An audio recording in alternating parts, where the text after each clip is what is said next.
welcome to or welcome back to the Funfiltered podcast. I am Sam, and I am joined as perceptively ever by Jordan. Hello. Hello. You've perceived me. I have, as is the audience, is the idea. Is it? Well, it's like the least you can say about someone, isn't it? You'd hope. What the? Oh, look, they're perceptible. Yeah. Yeah. Okay. Coming up. We've got some recs, and we've got some recs. We review American fiction, Damsel, Driveway Dolls, Imaginary, The Iron Claw, Madam Web, and The Zone of Interest. Is it a rec? or is it a rec? Like a Recommendation. Or a rec? Okay, so firstly, the recs. Yes. Dogman. You've seen Dogman? I've not seen Dogman. It's on my list, though. Yeah. I've been aware of it. It's okay. Yes, it's not brilliant, Okay. but it's in the recs because it's singular. Okay. If you can say nothing else about it, you can say that it's singular. Caleb Landry Jones, who plays the lead, he's a very interesting, unique screen presence. He's become one. It's silly, and it's Luc Besson actually directing instead of just producing like he usually does. Okay. So if the title intrigues you, I mean, it's the title. You know, it's not Yeah. a man that turns into a dog, but there are a lot of dogs in it. Okay. And he is a man. Always good. Always good. Always good when dogs they're are dogs. always good. Yeah. Especially when they're dispatched to attack. Yeah, that's always good. Girls 5 Ever Season 3. Yeah. Yes. Have we ever mentioned this on the show? I don't know. Yeah. If we have, not at any great length. No. It's weird. It's a show that I don't think anyone really watches. I don't know if many people even know about it. No. And it's probably one of the funniest shows that's actually on TV at the moment. It's probably the best comedy on TV, Yeah. I would say. like And in part because it's an actual comedy. because it's a comedy, yeah. I know that it's not just us. Other people have kind of expressed this before. But I know a contention of yours in particular is that a lot of stuff that's up for comedy at like the Emmys and stuff like that, like there's funny bits, but like They're just half hour long. yeah, Yeah. like The Bear is a good show, but a comedy, It's not a comedy. yeah, Richard Osman on his podcast, he says that thing about if you put together a highlights reel of the funniest moments from that show, what would it be? Yeah. You know, it's not a comedy. And I don't think a lot of comedy now gears in that direction. I think he said that a friend of his who's a writer, it was basically, I can't remember the first example, but it was nobody wants to write, say, Seinfeld. Everybody wants to write Barry. right, But more people want to watch Seinfeld. yeah. Well, I think part of it as well is just that comedy. Well, yeah, comedy has just disappeared in general. It Yeah. feels like. I know that Todd Phillips's idea was that like you're not allowed to do comedy anymore. Well, it was the anti-woke thing, right? It was, you can't say the things you used to be able to say. Yeah, and it's true that like for a lot of people the parameters have shifted. Mm-hmm. A lot of people are less tolerant of making jokes about certain things than they used to be. Mm-hmm. I don't know, like it doesn't seem to explain why it's kind of gone from everywhere. Stand-up I get, because stand-up is very confrontational in it's the way that it delivers comedy. It's one person talking at you as a collective. Shows there's less of that, because it's not just edgier comedies that have kind of disappeared. It's like the sitcom, the family sitcom is kind of gone as well. Yeah, well, and in America, the 22 episode built for syndication thing. Like, we just need to get to 100 episodes, you know, Friends, Well, I mean, Seinfeld, it makes sense why Cheers. that's gone, because streaming has kind of made that Yeah, redundant. it does, yeah, but gone, it seems the sensibility of those shows has gone with them as well. Yeah. Things that, you know, you always have the dramatic elements, like the love, you know, the relationships, the love triangles, all that kind of thing. But they were meant to be funny. Yeah. Like Lee Maxwell thing with Not Going Out is, I basically just wanted a joke machine. You know, there's no pathos. It's just, I mean, that's not a really great show, so it's not the best example. But yeah, there are fewer and fewer of those shows. Yeah. And Girls 5 Ever is one of the last ones left. Although I've heard rumblings as well that like commissioners now are looking for comedy. Okay. We want comedy again. Yeah. And we have entered a phase of television at the moment. Not another golden age, but TV is better than it has been for the last couple of years. And another great thing that's been heralded is that there will be less television. Yes. The shows, you know, they went from 200 scripted shows a year to like 600 to 700, and we're probably going to go back down to around 200-300. Yeah. Which is great for everybody. Yeah, Girls 5 Ever is the comedy side of it. We've just started watching a show called Evil, which I would say is the drama equivalent, which is, it's probably the best drama / still on television that nobody is really talking about or watching. Okay. But yeah, I'm just happy those things were out there. But yeah, Skills Forever, it exists just to be funny. Yeah. When there's a paucity of that around. Yeah, no, it's sort of, if anybody's familiar with like Tina Fey's work, like Yeah. Mean Girls, 30 Rock, those kind of shows. Yeah. It's comedies that are kind of, they have a verisimilitude, like they're kind of based in reality, but they're not afraid to divorce themselves from that reality for a punchline. Verisimilitude's an interesting word. I know what you're saying. Like they're not explicitly fantastical. Yeah. They are, quote unquote, the real world, but the tone is not. It doesn't have verisimilitude. The tone is always zany. And they're very heightened. Very heightened, yeah. And this is kind of, I don't know if Tina Fey has got like, I know she doesn't, it's not her show. Yeah. I don't know if she's involved in like a producing capacity or anything. I don't know if she's a producer, but the writer is one of her, worked on 30 Rock, I think, or Unbreakable Kimmy Schmidt, one of those. You can definitely tell. Yeah. Yeah, because because it is that tone of comedy. And I think it's one of those shows that like it's getting funnier with every season. Absolutely. Because it's getting braver in terms of what it's willing to do. It's nice because in this season, basic premise is that it's about a one-hit wonder girl group from like the 90s or whatever. Yeah, like an American Spice Girls. I mean, American Spice Girls, they had like one hit song. Well, even though they weren't a one-hit wonder, but yeah. Yeah, they had like a proper career, but they had one big song that has recently, in the modern day, been sampled by a rapper, and that has kind of thrown them back into the public consciousness. Yes. And now they're trying to take advantage. Like Rick Astley, almost. You know, and they're trying to take advantage of that by making like a big comeback. But like, one of them is like settled down with a family. Yeah. One of them is now a dentist who's aged like 60 years. Yeah, inexplicably has become like an old woman. He's become like an old woman. One of them's dead. Yeah, she's not in the group. Yeah, she's not in the show. They don't wheel out her cadaver. No, exactly. No. Yeah, but yeah, it's kind of like a found family type of comedy with this disparate group of girls that are kind of refinding themselves through the show. And in like the third season, it kind of uncouples them from a lot of the stories that they've been a part of for like the previous couple of seasons. So it's just able to just go mad in terms of like type of stuff that it makes them do. Yeah, because they're on the road, and so you can introduce a lot of different things. Yeah. Yeah, it is. It's one of the few shows I laugh out loud at. Yeah. The cast are all great. Renee Elise Goldsberry is a standout, I would say. Yeah, she's really good. And I'm not afraid to say that I typically don't find women funny. That funny, anyway. Okay. Like, in stand-up, certainly not. But sometimes on screen. But all these women are funny. Yeah. It's a funny show. And like 30 Rock, obviously 30 Rock centered around an SNL type show. So it would be very culturally plugged in. And this is the same kind of thing where it's very obsessed with pop culture. Yeah. And they'll do spoofs and parodies of like The Americans or The Crown. The Crown, yeah. You know.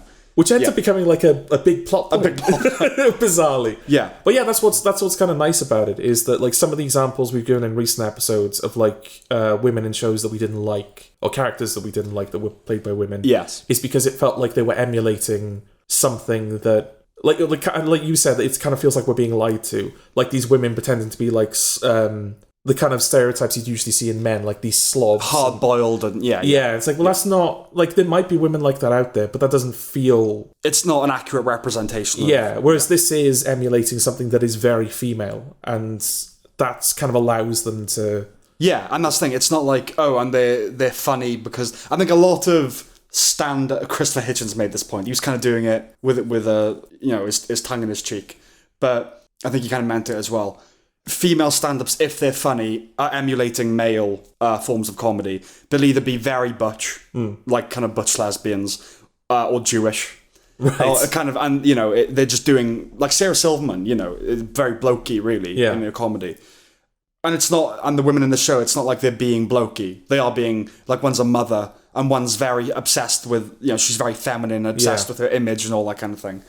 And they're funny, and they're genuinely funny. Yeah, well, that's kind of what I mean. I'm not saying that like, it's good because it's women being women, and that's what they should be doing. Yeah. It's that these are the types of jokes, and this is the type of comedy that could only be delivered by women. Yes, and so it's nice to see them embracing that. I agree. Okay, the Grand Tour sand job. Yes. This is one that's me. You haven't seen this, have you? I haven't. No. I think I just like... You like the three of them? Yeah, I like Jeremy Clarkson, I like Rich Hammond, I like James May. When they're together, it's not quite the same when you see them like off doing their own thing. Yeah. what seems to have happened with the Grand Tour is they kind of stopped making it as a proper series a few years ago now. I think like 2017 they kind of officially retired it. But what they do now is like every year almost they just do one big feature-length special. Okay. And those were always the best parts. When I was growing up in particular, those were always the best parts of Top Gear. I would agree. The races and the road trips, I would agree. Yeah, the moments where it kind of stops pretending that it's a car magazine show. Right. And it just fully embraces the fact that it's this comedy, basically. It's this, like, you know... Grumpy old men, lowest common denominator, but also slightly clever in how it's presented. Well, I mean... Comedy. Its production was always... It was one of the best produced things on television. Yeah, like, absolutely. The production values were insane. Yeah. But yeah, it wasn't going for high art. No, it's all lowbrow humour and like slightly racist by modern standards as well. More than slightly, I would say. Yeah, you get like, you know, racist compilations. Oh yeah, this was accused of being racist and sexist and that before it was very much in vogue. Yeah, absolutely, yeah. I mean, Jeremy Clarkson's been cancelled I don't know how many times. Yeah. I know that like the third season of Clarkson Farm is coming out next month, but I think his deal with Amazon is over. Okay, why was he said? He said something about like Meghan Markle or Kate Middleton or something. Right. He said something not very kind, which I think some people agree with, but also it's like, well, you can't publicly say that stuff. Well, we hate Meghan Markle, don't we? Well, I can't remember if it's Meghan Markle or Kate Middleton. Okay. And it's not to do with the cancer. This was a while ago. Okay. Well, we really like Kate Middleton. Yeah. We don't like Meghan Markle. No, exactly not. Okay. But yeah, this is this year's special in which they basically race across the Sahara Desert. Mm-hmm. They kind of do like a part of the old Dakar rally bit through the Sahara Desert. Again, production values are absolutely fantastic. And it's just like they've got this, like the craft of what they do is so honed by now. It's so slick. Yeah. And not to its detriment. And what I've always liked about it, I think my relationship with like the Grand Tour Top Gear stuff now is kind of similar to my relationship with wrestling. Okay. It was like when you're younger, you're completely invested in it. You buy it as like the reality that they're presenting it as. Okay. Then you kind of learn that like, well, there's no way that this could have actually happened. It's all staged. It's all kind of set up. And that's kind of disappointing. Mm-hmm. But then you kind of come back round to it. It was like, well, no, actually... Staged or not, it's still very impressive. Showmanship. Yeah. Yeah. Like there's a scene in this where they kind of, I mean, not just the fact that they are actually driving across the Sahara Desert with no fueling stations, with no like water sources or anything like that. Yeah. They are actually doing that. But there's also a scene where they're like driving down the edge of like a steep cliff. Mm-hmm. And they're actually doing it. You can see that they're actually doing it. Yeah. So yeah, it's like, yeah, I know that the outcome of wrestling is fake. But Jeff Hardy is still jumping 15 feet off a steel cage through a table. Just as a display of athleticism. Yeah. No, I agree. I would say Gladiators ticks that similar box of something that you grew up watching and enjoying, and then what is that nonsense? And now that it's back, we'll review it on the next episode. Yeah. But you appreciate it again for what it's meant to be. Obviously still lowbrow and all that kind of thing, but it's good Saturday night family entertainment. Yeah. And, much better than something like The X Factor, which... just took the vulnerable and humiliated them in front of a crowd. Yeah. Much better that it's something of pure spirit, Yeah. But no, I agree. Like Top Gear, I've always admired its production values. I think the shtick, because they're not the best actors, right? No. So when the shtick... Oh, you can always... like now you tuned into it, you can always tell what's real and what's not. Yeah. And I haven't tried to watch it in a long time, but that was kind of what turned me off to it, where Jeremy Clarkson gurning and doing a bad, and like something happening in the background that wasn't planned. Like a bridge blowing up or something. Oh, come on. Come on, you don't have to do that. It's the funnier when, you're just dicking about. Like when James May I can't remember what episode it was, but he's pulled over by like a rope or something and he just whacks his head on a rock. Yeah. Like, that's, more of that. Well, that's the thing. There's a special that came out last year, the year before, something like that, where they're racing through a tunnel. You might even have seen a clip of this. So I know that it was kind of, like, it was on Gogglebox at the time. It was, like, something people were talking about. Yeah. At a time where it feels like they kind of, like, the Grand Tour and Top Gear stopped being in the public conversation after a while. Mm-hmm. But yeah, they're driving, like, through a tunnel at top speed. Okay. And the idea is it's a braking test. They have to brake before they hit the wall at the end of the tunnel. Okay. And James May doesn't. He hits the wall of the tunnel. Okay. Like, he goes to brake, realises he's not going to. He kind of swerves to slow himself down. Right. And the driver's side of the car smashes into the wall. Okay. Was he injured? Yeah. Oh, right, okay. Yeah, he was properly injured. He came back and he, like, finished the event. He finished it. Yeah. And that ended up becoming like the story of the episode, is this car just won't fucking die. Right. And neither will James May. Like, with this surviving... Because it was like it was Scandinavia they were in. Ah, okay. Yeah. I can sort of picture the tunnel, but I don't know if I've seen anything of Okay. it. But I'm, like, aware of an epically long tunnel. Yeah. You know, yeah. You liked Sandjob then? Yeah, I would recommend it. I think all of the specials from season 5, because this is like, they're calling it season 5, but it's been going for the past 3 years. There's only 3 of them. This one's probably a bit longer than it needs to be. It's like 2 hours, 20 minutes. Oh, wow. It's like a proper epic. Yeah. But... the Lawrence of Arabia of whatever they do. Yeah. Yeah, and the desert. But these last 3 specials have been pretty good. I think the Scandi one was one. Mm-hmm. And then the second one was like they go on a road trip that's never been done before in like cars that have never been taken on a road trip. Okay. So they're still coming up with like unique gimmicks for each of the specials, which is nice. Yes. Well. Okay. Memory. Seen this? No. Have you forgotten? Memory is. How would I know, Sam? Give me some credit for had I planned that joke in advance. Yeah. Of just saying it now. Yeah. I didn't consider the implications. Okay. So cut me some damn slack. Okay. Get off my back. All right. Okay. Memory is a low-key drama with Peter Sarsgaard and Jessica Chastain. She bumps into him at a high school reunion and she thinks that he did something to her when they were in high school together. Then it turns out he has Alzheimer's and it's actually a case of mistaken identity. He's not who she thinks he is. And they end up having entering a friendship / relationship / who exactly knows. Like I said, it's low-key, but great performances. It's just a drama, but it's a very well-acted little film. Okay. Monolith. I have not seen this either. Monolith is about a podcaster who kind of investigates these bizarre, culty, is it true, kind of does these exposés on these things.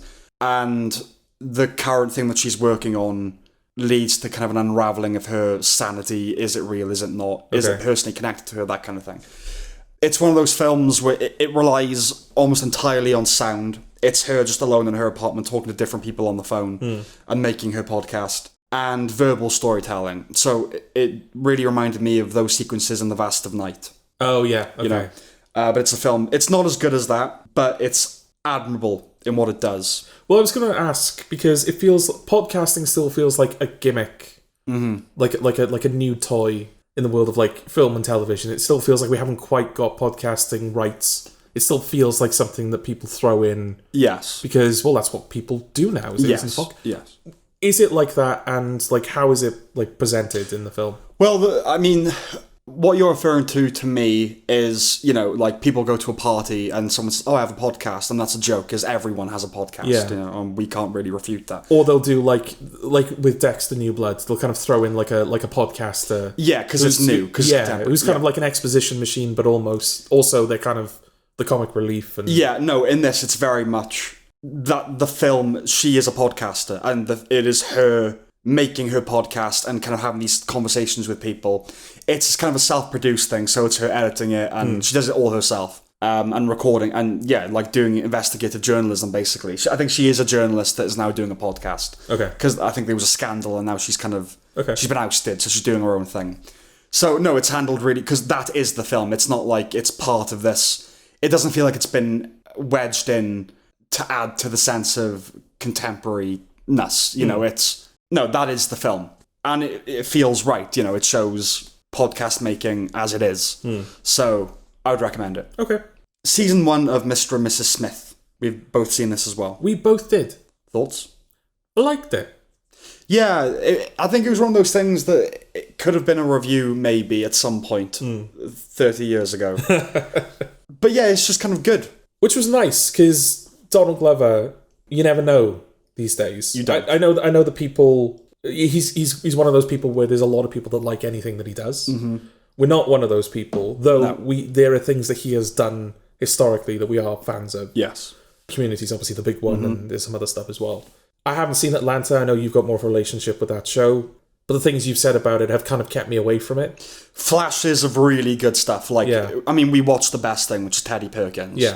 Yeah, Mr. and Mrs. Smith. It was drier than I was expecting it to be. And I mean that in terms of its humour as well. The humour was a lot drier than I was expecting from like a modern American show, which was a very pleasant surprise, and I think that helped it a lot.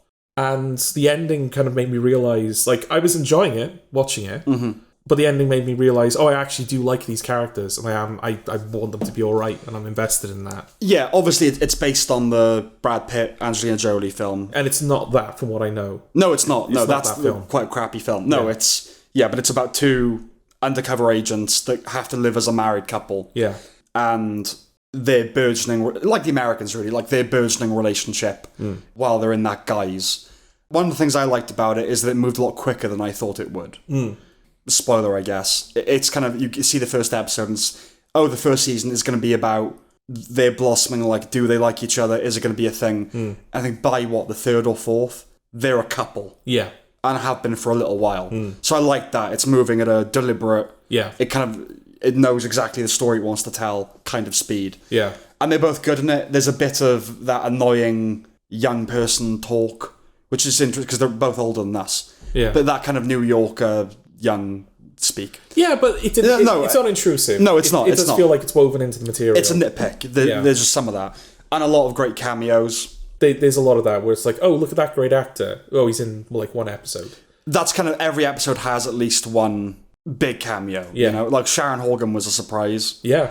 And Alexander Skarsgård in the first episode. And I suppose it's nice that, they're not obvious cameos. Like, they're big people, and you'll know, just like if you're, just like even like a casual audience member, you'll recognise some of the people that are in this. Yes. But they're not like big obvious people.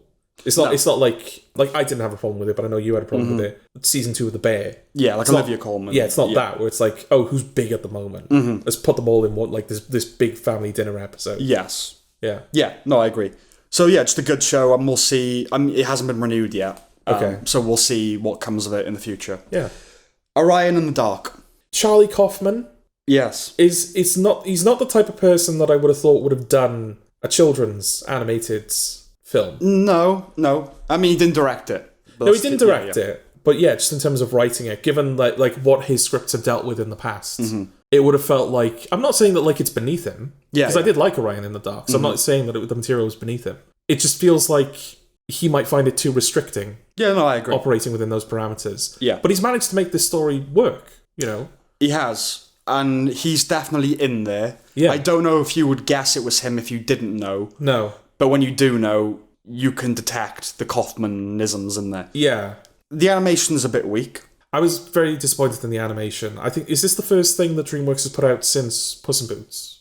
As far as I know. Yeah, and not every film needs to be Puss in Boots, but the animation, I mean, this was straight to Netflix. They didn't even release it in the cinema, and you can kind of tell that it was constrained by its budget. It's a big step down.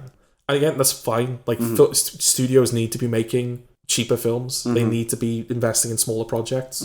But, like, there are moments where the imagery of the film is quite good, and there's a lot of thought behind how the film is portraying these like really abstract concepts, and the animation just can't quite visualize them in the way that it feels like the film deserves. Yeah, well, the film is very much its concept, isn't it? You're there for the idea of the film, and for the right. Obviously, kids are there for whatever kids are there for, but as a more mature viewer, it's okay. How is he going to deal with these themes? And it's just a nice story, really. I think the amount of self-reflection that's in the script, like the script commenting on itself, which is stuff that we usually hate. Like, not even self-reflection as much as self-reflexiveness. It's Charlie Kaufman, so kind of commenting on itself. Yeah, that's definitely him. But yeah, there was a lot of that, surprisingly, where the film is like the characters are almost like commenting on the film as it's happening. Yes, and in a way, the characters are almost kind of the film is kind of presented as though the film is being made up in real time. Yeah. And that's really interesting, the way that they go about resolving that. Because in one way, you could say it completely breaks the reality of the film. But in another way, it really works for like what the film is going for. Yeah. And it's certainly better than I'm thinking of ending things. Yeah. It's definitely better than that. Maybe it's good. Sometimes you put constraints on certain people or certain projects and they excel. I would say more so than not, but especially with people like Charlie Kaufman. Yeah. Where when he is the director as well, it becomes a mess. There are things about Synecdoche, New York that I really love, but it's undisciplined and it's all over the place and it's way too opaque and obtuse. Whereas when he collaborates with Spike Jonze or Michel Gondry, you get Adaptation and Eternal Sunshine and Being John Malkovich. When it's just him, you get Synecdoche, you get I'm Thinking of Ending Things, you get Anomalisa, though he co-directed that. Yeah. But when he's let off the leash, it's too much. And for the most part, I think that's true. And then there are people like Paul Thomas Anderson, which is just let him do whatever he wants to do. Yeah. I think a lot of people would argue that he's too indulgent. But I'm a fan of his, whereas Quentin Tarantino is someone that I would say needs a producer to go, make it shorter. Yeah. Cut out, why do we have this entire set piece? Yeah. Get rid of it. But decent little animation. Perfect Days. Heard of it, haven't seen it yet, but it is, I am very much planning to watch this. Yes, it's I don't know whether it's Wim or Vim, I'll probably say Wim Wenders film. It's set in Japan, and it's about a janitor that has a very routine existence. Every day is basically the same thing. He lives alone, this little apartment, and he's happy. Some stuff comes up from his past that there are reasons why he might be estranged from his family, but he enjoys reading, and he reads a little bit and then he goes to sleep and he wakes up and he enjoys the sunshine and the trees, and he writes things down sometimes, and he's obsessed with music. So he buys these old cassettes, and a lot of the film is him driving to work while the soundtrack plays classic 70s and 80s American rock. So he likes Bruce Springsteen and all that kind of stuff. And it's a very hypnotic film. The lead is very lived in, he's that guy in the film. It's the comfort and beauty of routine. It's just a really nice film. It's not going to it doesn't break the mold in any way. There are some people that adore it. I'm not one of those people, but I really like it. And it's part of what is being called slow cinema. Okay. Which films where nothing really happens. Just to enjoy the mise-en-scène, just enjoy the vibe of the film. I was going to mention that. Zone of Interest was going to be the thing that I compared it to, where it's got one of those... Well, no, it's got one of those elevator pitch premises. Zone of Interest, it's about this couple that are trying to maintain a house on the fringes of Auschwitz at the time that it was, fully active. 30 seconds, less than 30 seconds. Yeah. Okay, that's going to be the film. This film, Perfect Days, it's about this janitor that lives this very humble existence, and he's incredibly happy. 10 seconds, very... Yeah. But I have no idea how those films are going to play out. I know exactly what those films are about, but I have no idea how that's going to manifest. Elevator pitch. I would say the implication usually is that it's the Aliens thing, right? It's like Alien, but there's now more than one. You go, yeah, okay. Yeah. You can kind of hear the money from the elevator pitch, whereas the one you just gave me, was it a janitor who has a very routine life, who's just happy? Yeah. Who the fuck is buying that? Yeah, no, exactly. It's no. Where's the drama? Where's the conflict? And there's some, but not that much. It really is just about just see life, Just see someone living their life and kind of has these little routines and these little hobbies, and he's just a nice bloke. Yeah. And I really liked it. Yeah. And I mean, there probably is a place for these types of things now, because podcasts, just like YouTube in general, even reality shows to a certain degree, I think a lot of people watch those because they like feeling like they're part of that community, even though they're not a participant within it. Yeah, well, I think what springs to mind more for me is there's a whole kind of strata of Instagram and I guess TikTok where it's just kind of like coziness. And it's people who kind of, they live in the middle of the woods, and they have entirely glass walls, know, and the fire is roaring and it's drizzling, and there's a lot of that where just chill out and kind of ASMR yourself to sleep sort of thing. Yeah. It's that kind of film. Yeah, because I think a film, your temptation is, where's the drama, where's the conflict, what's the story? There has to be a thing happening. Yeah. But actually, weirdly enough, thinking of Charlie Kaufman, it reminds me of that scene in Adaptation where he goes to that seminar with Robert McKee, and he stands up and he says, what if you want to write a story where nothing happens, where people don't change and there's no real conflict, like life? And then Robert McKee goes, no conflict in life? He's like, a woman gets killed outside a church, a man betrays his wife, and he just goes off if you don't see conflict, you shouldn't be writing at all. You should have no bloody place here. He's like, okay, thank you. But it's no, of course, there does exist a place for, maybe, it certainly doesn't have mass appeal, but it does have an appeal. Yeah. And like I said, it's not the kind of film that I'd really usually like, but I did you know? So I would recommend it. Okay. Okay. Now for the Rex. Ooh. Argyle.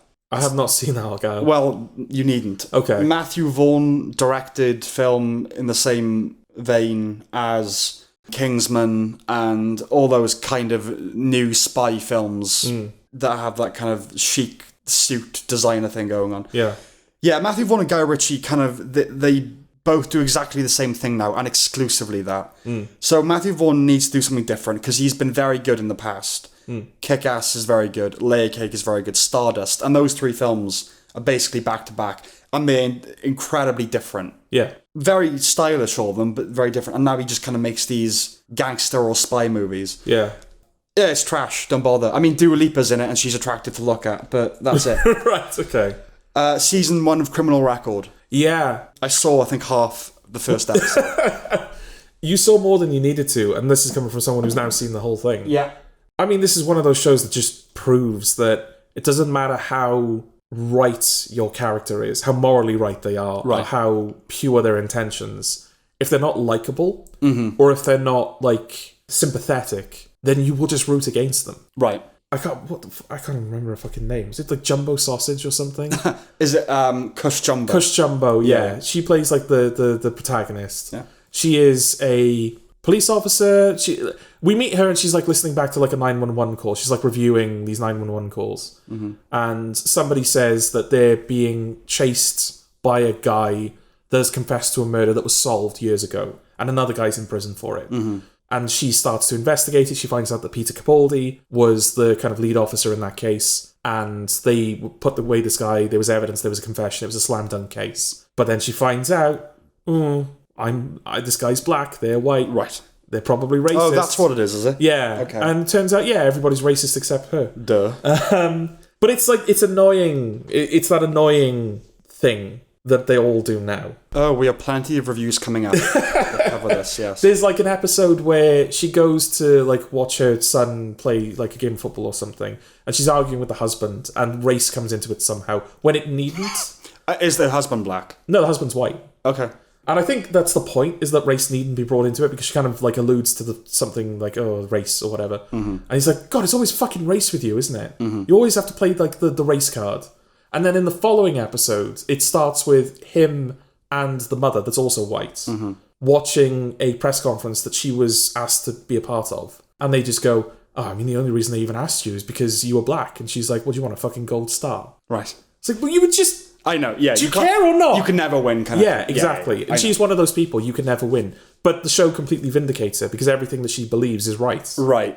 See, there are things... The problem is, it was the last episode, right, where I did my whole thesis on woke and all that kind of thing. But whenever you see a film depicting racism in some way, for me anyway, and I think for a lot of people, your initial impulse is to go, oh, here we go. Yeah.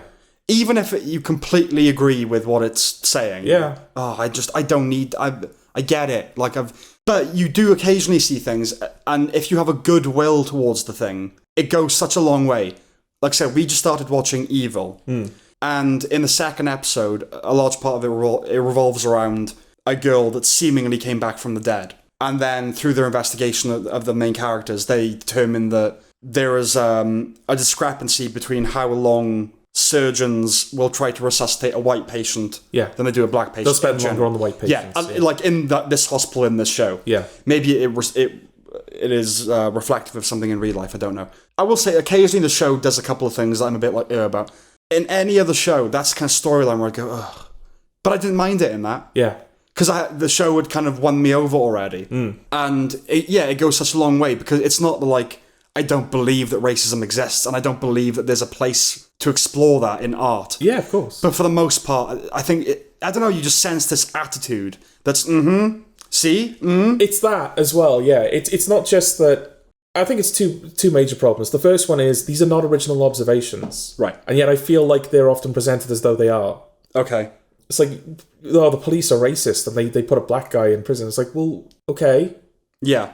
What do you want to say about that? I've said my piece. Yeah. You haven't. You've said someone else's piece. Say your piece. Yeah. And the other thing is the implicit attitude that it comes with. That kind of confrontational, look at what you do. Right. And I've said before, it ends up It doesn't change the minds of the people that don't believe in that. No. Because it's too abrasive. In fact, it's so abrasive that it risks making enemies out of people. It alienates sympathetic people. Yeah, exactly. People that were on the fence. People that kind of are open to hearing from both sides. If you're confrontational with them, and if you're presenting them these things aggressively, then yeah, you're going to lose. Well, my father would be a good example. Well, I think there's a whole generation, a couple of generations around here that grew up voting Labour. Labour meant the worker. It meant the miner. Yeah. It was not Thatcher. You know. Oh, I would say that this entire where we're from. It's very much that identity. Yeah, that's changed.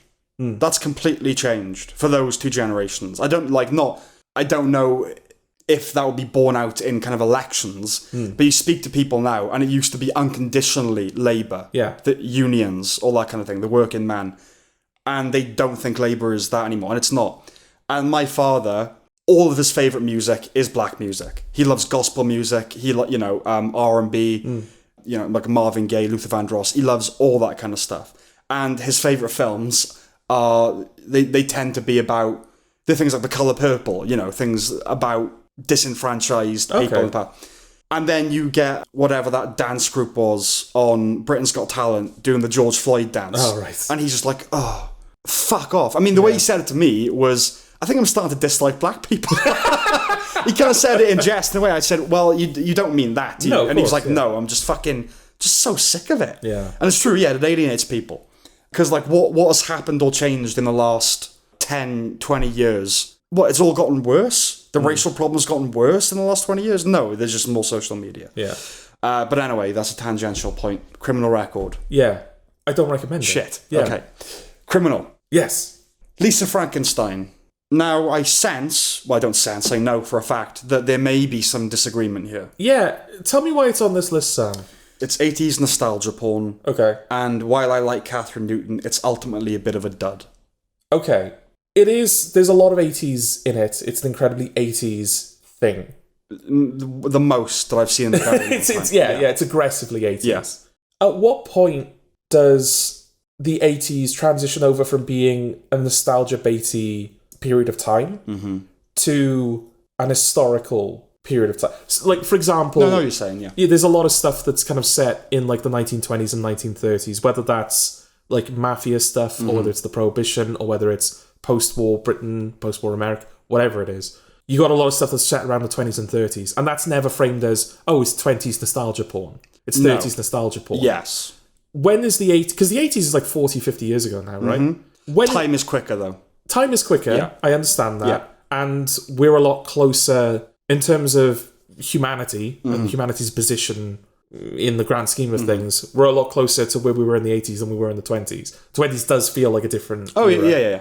But yeah, at what point does the 80s just become a period of time you can set something in? I suppose when our parents become grandparents.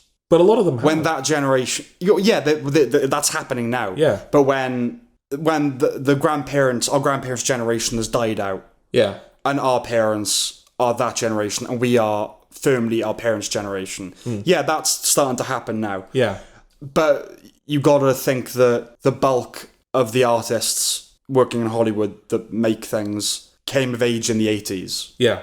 So they're recapturing their childhood. When the new generation of filmmakers is proper ascendant, you'll probably get less of that. Or it will feel more like a historical piece rather than wallowing in it. Well, it already feels like we are kind of moving on from... in certain ways, we're moving on from the 80s. There's more 90s and noughties properties that are kind of re-emerging now. Yes. Gladiators, obviously. Yes. Sonic, I guess. That was a big 90s property. There is stuff where it feels like, we're kind of... Mean Girls as well. The Mean Girls remake, that's 2004. Yeah. So there's a lot of stuff that's kind of from that kind of era that's starting to kind of be remade and revisited. It's nowhere near the extent of how we treated the 80s as a culture. Yeah. But I don't know, I feel like maybe that's starting to happen for me, where the 80s is just becoming it's a place in history now. But you got that from Lisa Frankenstein. I'm not. Well, it's something that I thought of, knowing that you'd put it in this list, because I wouldn't put it in this list. Okay. I'm not saying that it should go in the other list. Yeah. You just wouldn't put it in either. Yeah, I wouldn't put it in either. Yes. I think the film... I don't think the film really does anything wrong. I just think its biggest crime is that it's unremarkable. I think it's naff. Yeah. I just don't think it's. I think it is. It is cruising purely on the fumes of 80s nostalgia. Okay. It's not really doing anything else. And it is, like, it's generic in the sense that it is a genre piece, because it's 80s and it's horror, and it's those two it's things. 80s horror. Here's the thing about 80s nostalgia. It is not just nostalgia for the 80s. It is a recapitulation and nostalgia for 80s films. 80. If you see like Stranger Things, it's not just the 80s. It's the films that were coming out in the 80s. Like, we're making films like films in the 80s. Yeah. Whereas Mad Men, it's like we're really trying to capture the 60s. It's not trying to capture 60s film. Yeah. I know the 80s thing is, they're trying to do Spielberg or George Lucas or John Carpenter or, I think that's the fundamental difference. Because, like, no one ever tries to make, we're going to make it like a 20s movie, Yeah. Occasionally you do. Like The Lighthouse, it's trying to be like a 40s, 50s movie. But a lot rarer. They tend to be a lot more modern filmmaking, but looking at a period of history. Yeah. Lisa Frankenstein is not trying to capture the 80s. No, it's trying to do an 80s film. Yeah, that's completely fine. I completely agree with you on that. Yeah. I just think that if you actually, like, break it down, it's fine in what it, like, Okay. the whole thing about, like, this guy comes back to life, and she's, like, slowly putting him back together, like, all of these body parts he's missing, she's sourcing them, and kind of all of those body parts, like, it's not just random, like, they actually have previously established significance. Like, you've got he gets the ear from, like, the evil stepmother, the hand is from a guy that molested her, is spoilers, I suppose, the dick is from a guy that she wants to lose her virginity to. Yes. Like, and they kind of set up why she has access to a thing that electrocutes people, and how she can, like, sew, and, like, all things where it's like, that's a good script. That's a fine script.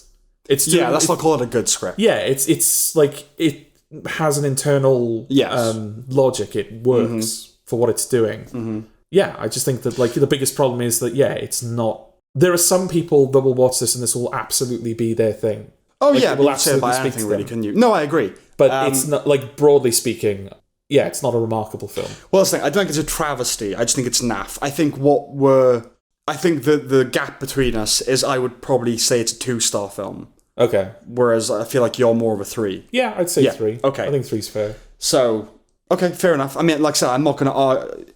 I didn't hate it. I just thought it was there. Yeah. So, okay, 2, 3. Let's call it a 2.5. All right. Occupied City. I don't know what this is. It's a Steve McQueen documentary about Amsterdam, about its Nazi occupation during World War II. Okay. It's a Holocaust documentary. Steve McQueen, 2 things that I can get on board with. But it is purely an art installation. And it's a very long art installation. Okay. It's just shots of Amsterdam in the modern day with audio over it. Right. It's something you'd see in a gallery. Okay. And Steve McQueen is an artist. He started as an artist. And it's interminable. Right, okay. I'm much more looking forward to his upcoming film Blitz, which is a drama set during the Blitz. Okay. But yeah, no, avoid this at all costs. Okay. Not that most people have even heard of it. Yeah. Ricky Stenicki. I don't know what this is. Okay. It's a comedy. Okay. Comedy. In big inverted... Inverted commas. Yeah. It's everything that's wrong with American comedy. Oh, fun. Okay. It's vulgar. Aren't they all nowadays? Like, when you do... We were talking earlier about, there's no comedy left. This sometimes is. Yes. And it's not good. And it's never funny. Yeah. It's vulgar, it's crass, it has that kind of improvisational feel. It's annoying, the characters are annoying. It's that kind of late 90s, noughties, and I don't want to get, like, too earnest, but like that kind of sexist, The Hangover kind of thing, It's a shame about Zac Efron, because coming off the back of The Iron Claw, which we will talk about, and like, okay, maybe he's entered a new phase of his career. Apparently not. Oh. Yeah, I hated it. It's one of the worst films of the year. Oh, wow. The second best Hospital in the Galaxy season 1. Now, I don't know what this is. Oh, right, okay. I assume it's animated. It is animated, yeah. It's... Well, you were talking earlier about we seeing, TV is kind of entering a new age where we'll hopefully get some quality shows again, in part because the amount of shows that are being made will be going down. Yes. And this is a perfect example of why we need to get rid of some shows. Okay. It's just like you watch it and It's like... chaff, is it? Yeah, it's just like, why the fuck is this even here? It's... Well, I saw... Because I won't go into it admin-y, but I basically... it was required of me to look up this show on a thing. Okay. And I just saw a poster of it, and the poster annoyed me. Yeah. Because it was like two, what I assume were aliens. Yeah. With like pink hair. I was like, oh no. Are my fears founded? Well, what is your fear based on? Oh, that it's going to be like an uber modern kind of feministy thing. There is that in there. Because, both of the protagonists are female. Yeah. Like, one of them is burdened with anxiety, and one of them is a whore. And the show is about the whore entering a serious relationship and the woman with anxiety learning to deal with the fact she's got anxiety. It sounds like Tuca and Bertie a little bit. Okay. Similar thing. Right. Like girls being, like, doing their thing, but one's anxious and one's... Again, that very, very modern thing, you know. Well, I mean, Sam Smith is in it, playing like a non-gendered creature. Sure. But yeah, I mean, it's broadly what it is. It's like a sort of like someone's attempt to do like a Rick and Morty. Mm-hmm. Like, it's set in like an alien hospital, and there's like all these different cases. It's like, there's one episode where there's like a sphere that is ovulating. Well, it's slowly losing all of its layers, and the idea is that when it reaches the final layer, it will explode into a cloud of spores and kind of fertilize the ground around it. But if it's not on its planet, it'll die for nothing. Right. But when you're around it, you become incredibly sexually aroused. Mm. So even though it's like a weird premise, it's just an excuse for the characters to fuck. Right. Like the whole episode. Okay. And that's the problem, is it's one of those shows that tricks you into thinking... I mean, I wasn't tricked. But it's one of those shows that I think tricks people into thinking that it's really creative. Okay. Like Midnight Gospel. Where it's like, oh, look how out there and fucking mad it is. And then the first episode is just... Oh god, they must have been tripping when they made that thing. Okay. It's... I mean, put that side by side, because I'm watching Futurama at the moment. Okay. Which is really good. Yeah. You know. Yeah. Really well-written sci-fi. Like, and for everybody. Like, it's a bit more adult-leaning than The Simpsons, but kids can watch it. Yeah. Yeah, and it's not all about sex and anxiety and drugs and all that stuff that animated comedy seems to want to do these days. And that's the thing, all of that shit's in there. And then they've got, like, you know the cliched, like, sci-fi thing, where it's like, oh, this is Flimberbo. And from Zorg. Yeah. And he's part of the Sankati Empire. Yes. Every character is that. Okay. There's no, like, oh, this is, you know, I know it'd be silly if it's like, oh, it's Jeff. Yeah. But everyone is Flim Flam and Zibblebob. Okay. And they have to inject quinparpium into the phalloshite. The phalloshite. The thing is, like, the whole thing is that. Yeah, it's the kind of the veneer of creativity. Yeah. Whereas if you're really being like creative with sci-fi, you'd invent something that, like, it has no name because words, like, its sound is its identity. You know, like, you'd go really out there with stuff. Yeah. Not just like put a lot of Z's and X's into the name. Yeah. But that's the thing. By doing that, you're kind of divorcing it from what you know so much that it kind of becomes intangible almost. Yeah. It's like, I know what this show's doing. I know this is like this like sub-story is a relationship drama. Mm-hmm. But all of the details are so artificial and invented and like deliberately trying to be out there and... Yeah. That is... I can't cling on to anything. Yeah. Okay. Not as though it's not as if like the writing was good, but it's like they haven't used the proper vocabulary. It's all bad. What's it on? Oh god, like Amazon maybe? Okay, and do you know who the creators are, the showrunners? I don't know. No, okay. Yeah. Well, that will give it a wide berth then. Spaceman. Yeah. I think there's some disagreement here as well. Okay, well, it depends, because I do have problems with it. Okay. But Paul Dano, Alien Spider Friend, did a lot for me. See, that's what I find interesting, because that is the problem with it, which is, yes, that is an intriguing idea. Yeah. But then when you see it, it's not that. No? It's not. I mean, it is Paul Dano voicing an ancient spider alien. Yeah. But the film is not as insane as that premise suggests. It's no, but it didn't have to be, in a way. Because like some of the bits that I enjoy the most are the moments where you're putting Paul Dano, Alien Spider Friend, in these moments that aren't insane. No, yeah, like, it'll be like Adam Sandler will just be like lamenting whatever whatever he's lamenting. And it will just cut to a medium shot of the Paul Dano Alien Spider Friend with a jar of like hazelnut spread under his arm. No, I'm not saying that. Like saying to Adam Sandler, "I think you're a bit of a cunt," and it's like, oh, okay, I'm back in the film. Yeah, I'm not saying it needed to be like everything needed to match that insanity, because then you do end up with the second best hospital in the galaxy. Yeah. No, yeah, you take an absurd thing and put it in a mundane setting. That is comedy, right? Yeah. No, but that's not what the film is. If it was those two hanging out on a spaceship, Yeah. and just like being Ted and Mark Wahlberg, okay, there's maybe something there, maybe, I don't know. But they try and do Space Odyssey. Yeah, that's the thing. There are three pillars to this film. You've got Paul Dano, alien spider friend, who's he shows up one day with Adam Sandler, and he's like, "You're a traveler. I'm a traveler too. Yes. Let's travel. Let's talk." Then you've got the mission that Adam Sandler is on. He is on a solo mission going past Jupiter because one day there was just this weird celestial entity in the sky. Yes. Nobody knows where it came from. Nobody knows what it is. They have to go and investigate it. That's a film on its own. But cool. Okay, so there's this cool mission and there's this cool creature that he meets on the mission. The third pillar is Adam Sandler's fracturing relationship with Carey Mulligan. Yes. Who is back on Earth, and she's decided that she's going to leave him, but the people that are kind of running the mission have not told Adam Sandler. They're hiding it from him because he's already on the verge of collapse. And unfortunately, that is the least interesting part of the film. That's the one thing I didn't give a shit about. And that is the film. That's what the film cares about. That's the thing that the other things exist to serve. Yes.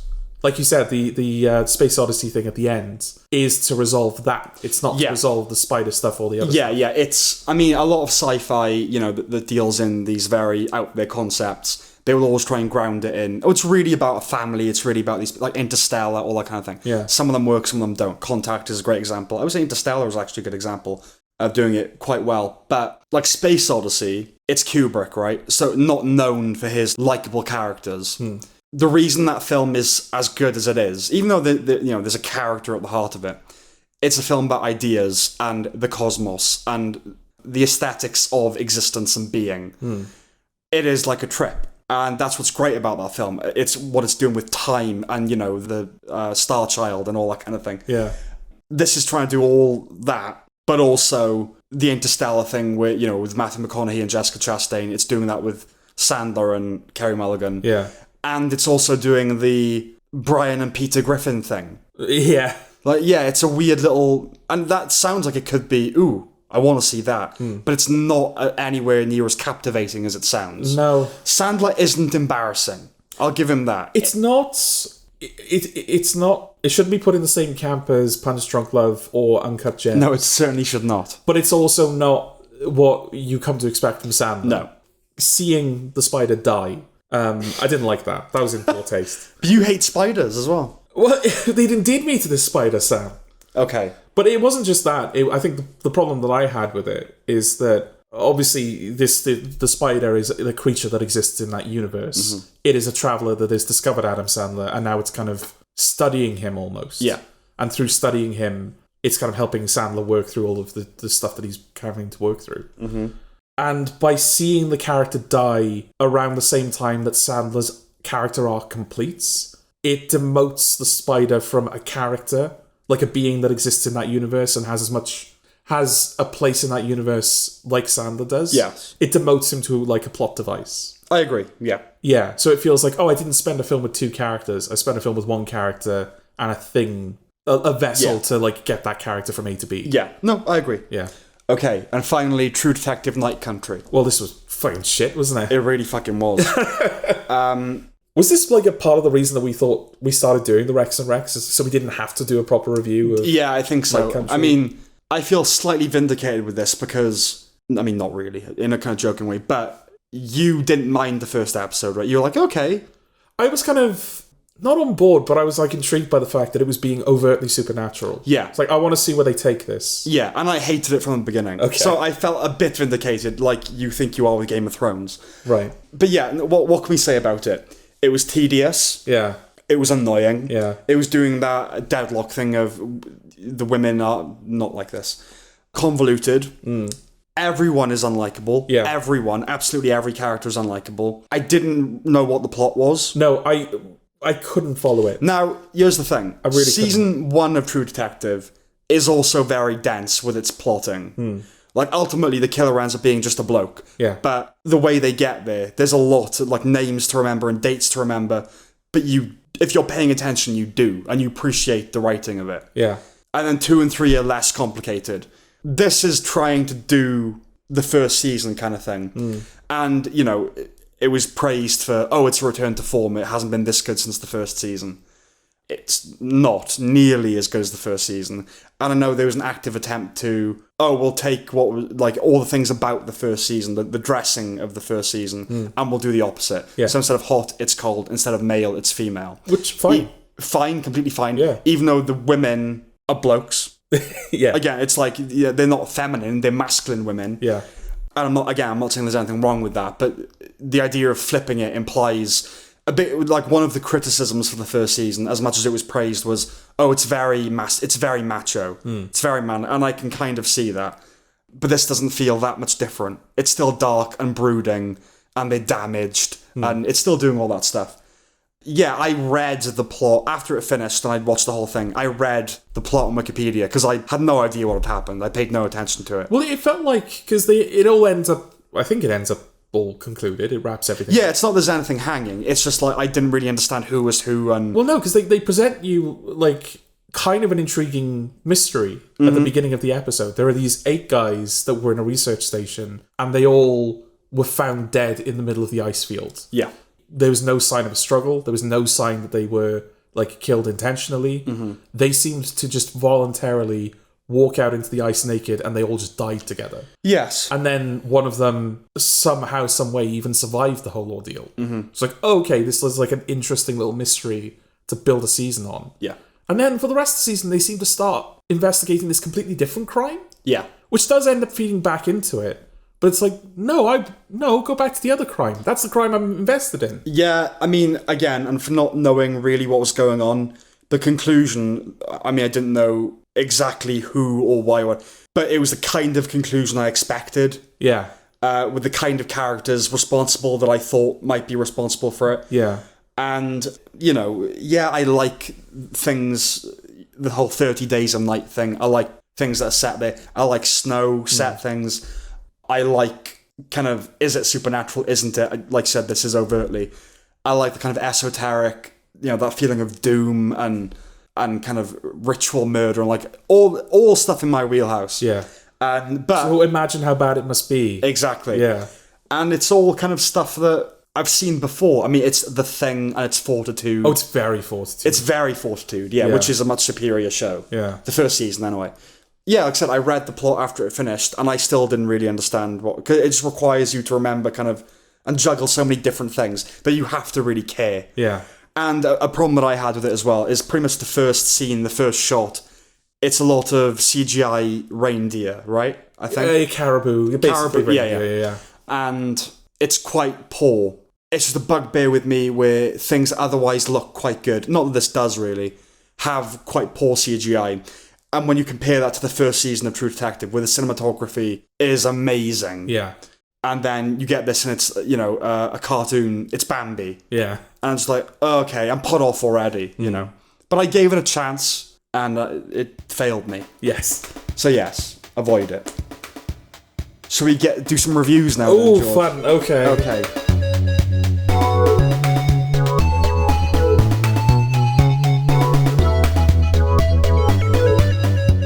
American Fiction stars Jeffrey Wright as a writer. Okay. That's all I got. That's my intro.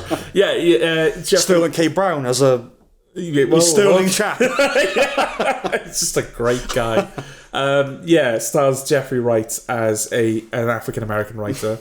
Well cast in that respect.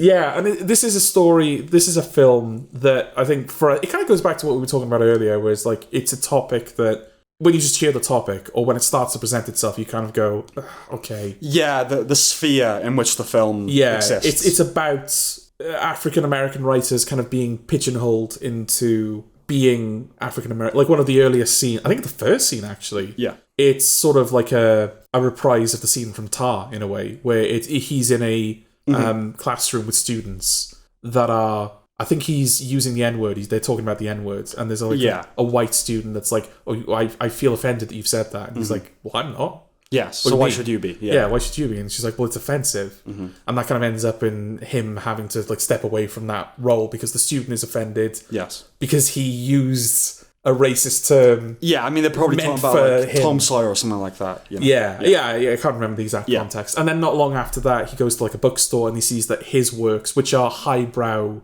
books, highbrow novels, intellectual, kind of academic things, academic things have been and crucially not commercial. Not commercial, they've been put in like the African American studies, Black studies. Black studies. I don't know. It might be African American. Yeah, I think it's African American studies. But like he's section. a black writer. Yeah, that's the thing. He's characterized as a black writer, not a writer. Yeah, not just like the genre of work that that it's the race that he inhabits. And so he's rather disgruntled by this. He's not happy with this. And there is a woman who releases a novel which is more lowbrow, more kind of stereotypical. It's kind of blaxploitation. Yeah. Sort of ghetto and jive talk and all that kind of thing. Exactly, yeah. And he kind of goes to one of her talks and he sees her and it becomes very clear that she's not that. It's like she's kind of almost like she's lowered herself.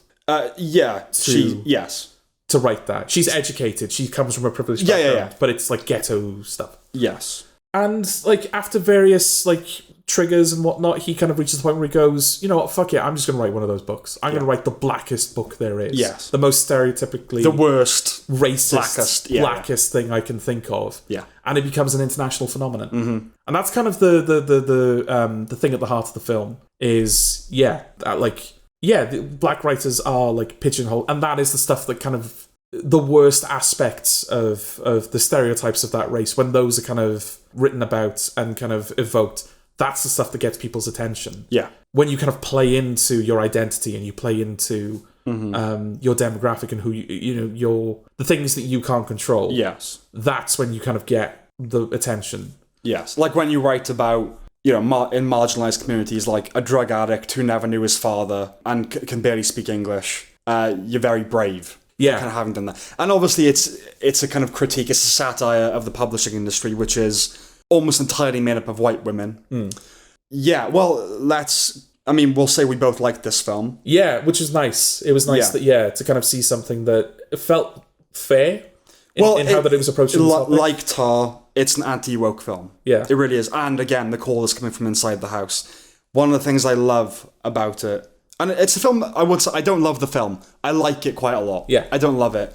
Is that it's winning all these awards. It won the Oscar, all these plaudits from exactly the people that it's targeting. Yeah. And I don't know whether they know, and it's just like, but we have to be like self-effacing and kind of... Yeah. So I just find that really interesting. But in some ways it is a companion piece to Tar, a refutation of wokeness. I love that, like the film in a nutshell for me is where he goes to that other author's talk and he's standing in the back and then the middle-aged white woman stands up to applaud, blocking him out. Yes. Remember that shot? That, I loved that. Yeah. The family stuff, because the film is kind of two tramlines, right? It's the industry satire, which is the best stuff about in the film. Yeah. And it's his family life, which isn't bad, but it kind of is two different films. Not to say they don't inform each other, they do. But the family stuff is less interesting than the satire. Arguably, you could say that it's there to offer a portrait of a black family that isn't hackneyed.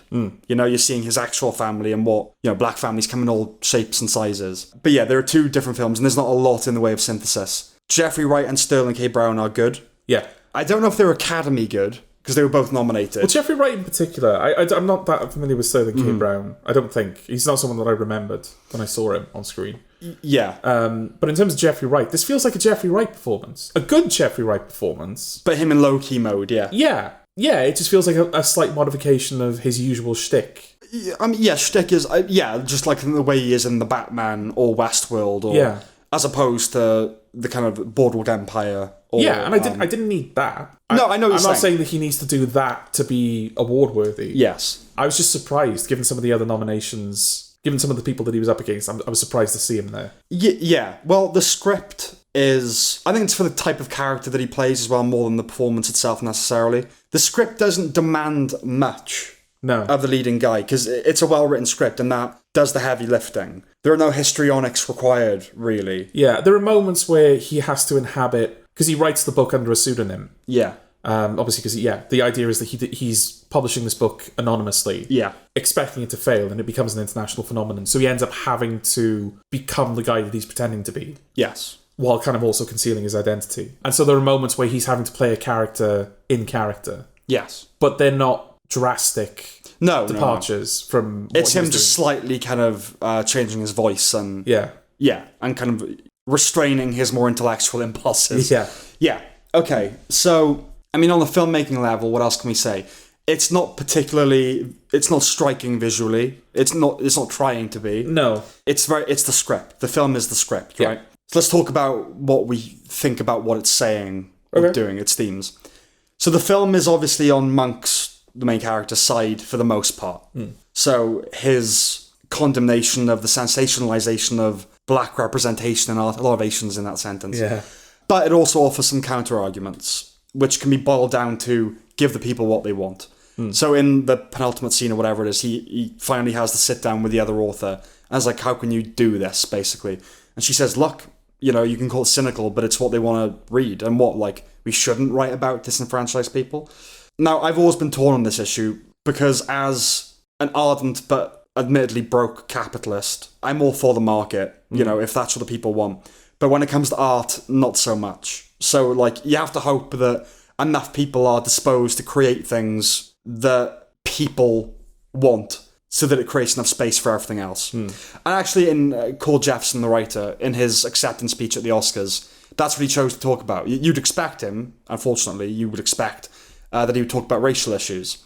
And he didn't. He talked about, can we please start making, instead of making one, he was that guy? Yeah, okay. Instead of making one $200 million movie, make 10, $20 million movies. And, you know, that's good. Yeah. As for that ending, the denouement, in which Monk confronts Sintara, is her name, I think, isn't it? He says to her that he sees the unrealised potential of black people in America. And then she says that potential is what people see when what's in front of them isn't good enough. And that's kind of the punctuation of the scene. That's meant to be the final body blow, like the coup de grace. But she's wrong. Okay. Right? I mean, she's a hypocrite for one thing. Yeah. There's obviously room for depictions of the downtrodden black American. That's fair. She also says that a lot of her book came from interviews with real people and accuses Monk of being in an ivory tower, an academic ivory tower. But then she goes on to say that it isn't wrong to give white publishers what they want. So what is her motivation? To tell those stories for noble reasons or just to make money off it? Well, yeah, is it one of those things where the film is, on the surface, presenting her arguments fairly and constructively, but it's actually undercutting them with the contradictions that are in her. It's hard to... I mean, some of what she says has the nub of a point. Monk's love interest accuses him of being unable to relate to people. And so that feeds into this encounter where she says, you're in an ivory tower, you know, you're not with the people, you're not a man of the people. Maybe he's a bit haughty and out of touch. But personally, nothing about him said that to me. Did you get that sense that he was out of touch? He's obviously frustrated with things, but it's like he's all right with people. He's not, you know. Yeah, and I think maybe that's what the family stuff is supposed to do, because he does struggle a bit with his brother, I think. Yeah, with Sterling K. Brown. Yeah. They kind of have like a complicated connection. But I didn't know if that was supposed to extrapolate to, he's like this with everyone. And the relationship that he kind of forms in the film, that's a bit rocky. Like, you know, that's not smooth. Mm-hmm. So I imagine it is frustrating as a black person having your experience, I think flattened is the word that he uses. His brother tells him that he's upset their father never knew he was gay. He'd have preferred being rejected for being his genuine self than for not being himself at all. It depends on whether you view that as a contradiction of Sintara's perspective, but I'm on this side of the argument, which is I'd rather be rejected for being genuine, you know, than pandering. Yeah. And I thought that'd actually be a good alternate title for the film, Panda. Black and white, right, okay. Panda, you know. Yeah. Okay. So in the end, when pitching the conclusion of the film that he wants to make, Monk compromises and does end up pandering. And this does create an ambiguity, but I don't know that it says anything good. So his girlfriend, Coraline, she won't return his calls. They're making an adaptation, but it's trash that he isn't happy with. Yeah. And he shares this moment with an extra playing a slave. You know, they have like a little, all right. Yeah. The idea being that it's going to go on and on. You wouldn't know it from the tone, but he's ultimately a tragic character. He sells out in the end. That is what he does. That's what I found so strange about the ending. Is that it seems to. So I think it might be part of the conversation he has with the producer that's making it, where he kind of says that, you know, I can't remember exactly how it's phrased, but it's something to the effect of, so you just like everything's fine and everyone just goes home. Like you need to have like a big climax. Yeah. And so, yeah, in the film that we're watching, suddenly it becomes the film that they're making, where the police come in and they think he's armed and they gun him down on stage. Yeah. And yeah, it's almost like the film was saying, even a critique of these things can't exist without doing those things. It's kind of that thing that happens in adaptation as well, which is it's telling you what it doesn't want to do, so then when it does it, you notice. So like, I'm not just going to write Deus Ex Machina, and that's exactly what happens at the end. Yeah. So you can take that to be having your cake and eating it. I don't know if it's the intent, but in adaptation, that almost feels like a joke. No, definitely. Where it's like, oh, I've resorted to this because I just like... Well, the whole thing is like, how do you write a film about flowers? Yeah. And he ends up just using all the like, straightforward literary and filmmaking techniques. The script is very good. It's directed with little flair, but it doesn't require it. The opening quote of Maestro, I think, is much more apropos for American fiction. Because most of what there is to talk about are the issues and questions that the film raises, not the mechanics of the film, not its mise-en-scène, but its meaning. Yeah. And those are always my favourite films to talk about. So like Tar, where, okay, we've talked about the technical aspects, now what was going on? What was it about? Yeah, I agree. But I think we would both recommend it. Absolutely, yeah. Damsel is... Well, this is a shift, isn't it? It is. I don't even know who directed Damsel, actually, or who wrote it. I don't know anything about the people who Do you made want me to look it up? I don't think it Part of me matters. thinks it's not even a person. Oh, It's- AI did it. Well, AI could well have directed it, but what I meant by that is it's like they haven't done anything prior to this. Okay. Because that's kind of the only way that I would forgive it in some respects. Yeah. Okay, well, I'll just say Damsel is a film that stars Millie Bobby Brown as a princess, I guess, kind of thing. Yeah. And she's Ray Winston's daughter, and he's gonna marry her off to the royal family, and they're gonna live happily ever after. And then she does indeed marry into the royal family. They do a little ritual where they mesh their blood together, and then her newlywed husband throws her into a pit. That's an infinite cave system that's inhabited by a dragon that is gonna kill her. Yeah. And the film is then basically a survival thriller, her trying to stay alive in this cavern. Yeah. As the dragon hunts her down. Because the dragon has an agenda. Yes, that will be revealed as the film goes on. Yeah. Who directed it? It's directed by Juan Carlos Fresnalido? Okay. It's the guy that directed 28 Weeks Later. Oh, that's not a bad film, actually. Yeah, Encanto and 28 Weeks Later is what's like at the top of his He directed Encanto as well. Like with an I, Encanto. Oh, Encanto, okay. Yeah, that's at the top of his wiki article. It's got a 56% on Rotten Tomatoes. Well, Damsel. Yeah. It's still rotten, but yeah, no, it should be lower Yeah, than I put it way lower than that. Yeah, okay. Absolutely. Well, I can see why it was commissioned. On paper, it's one of those pitches. Oh, yeah, it's a pure elevator pitch. Yes. It's traditional fantasy story, person fights dragon, Yeah. but it's the damsel that fights the dragon. Yes. The opening line of the film promises an unpleasant experience. It's totally unnecessary, right? Yeah. Because, yeah, I get it. Yeah. You will get it as it goes along. It doesn't need to be honest, laid out for you. in at the beginning. 2024, a film called Damsel, I know is going to try and flip that on its head. Yeah. It's not going to be a sincere... It's just about a damsel in distress. Yeah. It's bound to be like, I'm no fucking damsel, The bitch. poster is Millie Bobby Brown holding a sword. Yeah, exactly. It's not going to be Damsel. like, oh, what's it about? Yeah, exactly. This isn't one of those stories. Fuck you. Up until the turn, the big twist, it has the ring of Your Highness. You know, that shitty James Franco. Oh, right, okay. And everything about it makes it seem like it's on the cusp of parody. Yeah. So the dodgy accents, the relative cheapness of the thing, the hackneyed everything. It verges on Monty Python constantly, but it takes itself seriously. It obviously does this to some extent to then undercut it. But when the twist occurs and the film starts cutting her and burning her and ripping her dress into tatters, it doesn't get much grittier, really. It doesn't achieve that shit getting real thing that it wants to. Yeah, it's not like a... I'm trying to think of a good example. Spec Ops: The Line is coming to my mind. Okay. I know that's a video game, Yeah. and it's a good video game. This is a bad film. Mm-hmm. But yeah, kind of like one of the central conceits of Spec Ops: The Line is the first couple of hours, it feels like a traditional third-person military shooter. Right. And then all of a sudden it becomes like the kind of thing you would expect from an adaptation of The Heart of Darkness. Yeah. Where it becomes like dark and depressing and violent and existential. and and like almost critical of like the fact that you're engaging in this stuff. Well, you just think, if you're not familiar with the film at all, you're not going to encounter it, the film I'm about to talk about. And recommending it it kind of, the fact that it even is a twist is kind of a spoiler, really. But Audition would be a really great example of a film that, okay, it's that kind of film. Oh, it isn't. Okay. It's probably the best at doing that. Kitty, kitty, kitty. That's all I'll say. All right. Trust me, when you've seen the film, that will haunt your dreams. All right. So Damsel is a survival thriller in the mold of like The Shallows or Gravity even, right? Where it's one woman taking on the elements. Yeah. Which is perfectly fine, but Millie Bobby Brown is not a compelling screen presence. When she was 11 in the first season, yeah, there was something about it. Yeah.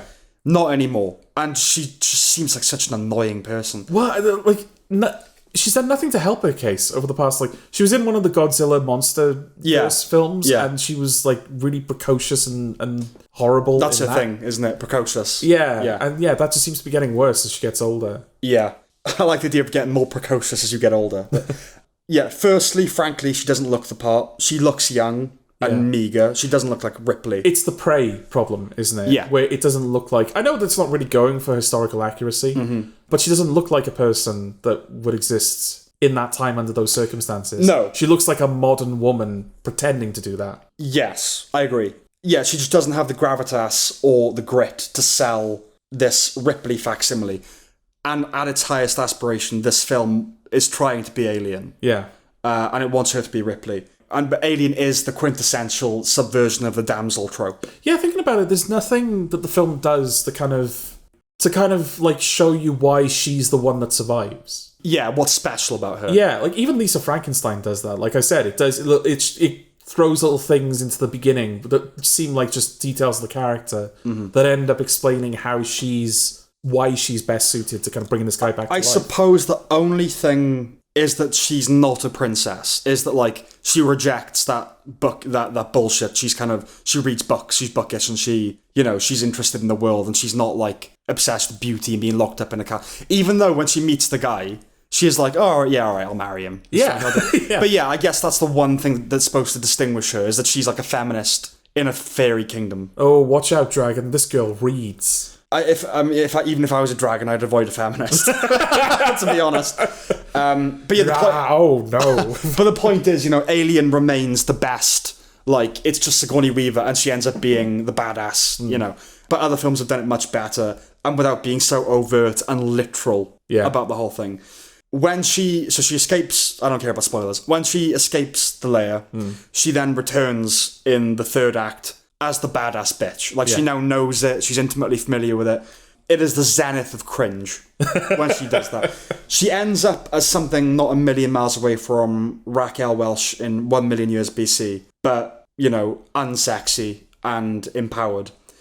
Now, we disagree about this, I think, right? Millie Bobby Brown, I would say, isn't sexualized. You would say she is a little bit. Yeah, like, sort of like in a fetishistic way. It's not overt sexualization. No, it's like dirty and ripped. And, she's never scantily clad. There's never any and there's never anything suggestive or revealing about what she's like doing or anything like that. But it's the film kind of it rips her clothes. It kind of makes her injured and dirty, and it kind of I don't know. There's just something about the way that it's presented. It's kind of like oh, look at this woman, look at her. I know what you're saying. It's like the Lara Croft thing in, what was the game where they tried to make it real all of a sudden? Yeah, well, the reboot from 2013. The reboot where, like, she's, like, really getting impaled on things. Yeah, she's getting impaled on things. It's like, like her kind of durability almost is what makes her sexy. Yeah, just struggle. Yeah. I think, what you think, I'm usually sensitive to sexualization. I mean, if you felt that, it's not a perception that I can argue with. Part of it might well be because she's still quite young, Millie Bobby Brown. And obviously we know her, like, in my head, she's still a child. No, that's the thing. So that's why I feel like I'm usually quite attuned to that stuff. That was your perception. I'm not going to argue with it. If you saw that, you saw that. I didn't. And that was something that I was happy with. That I felt it wasn't really trying to do that. Yeah.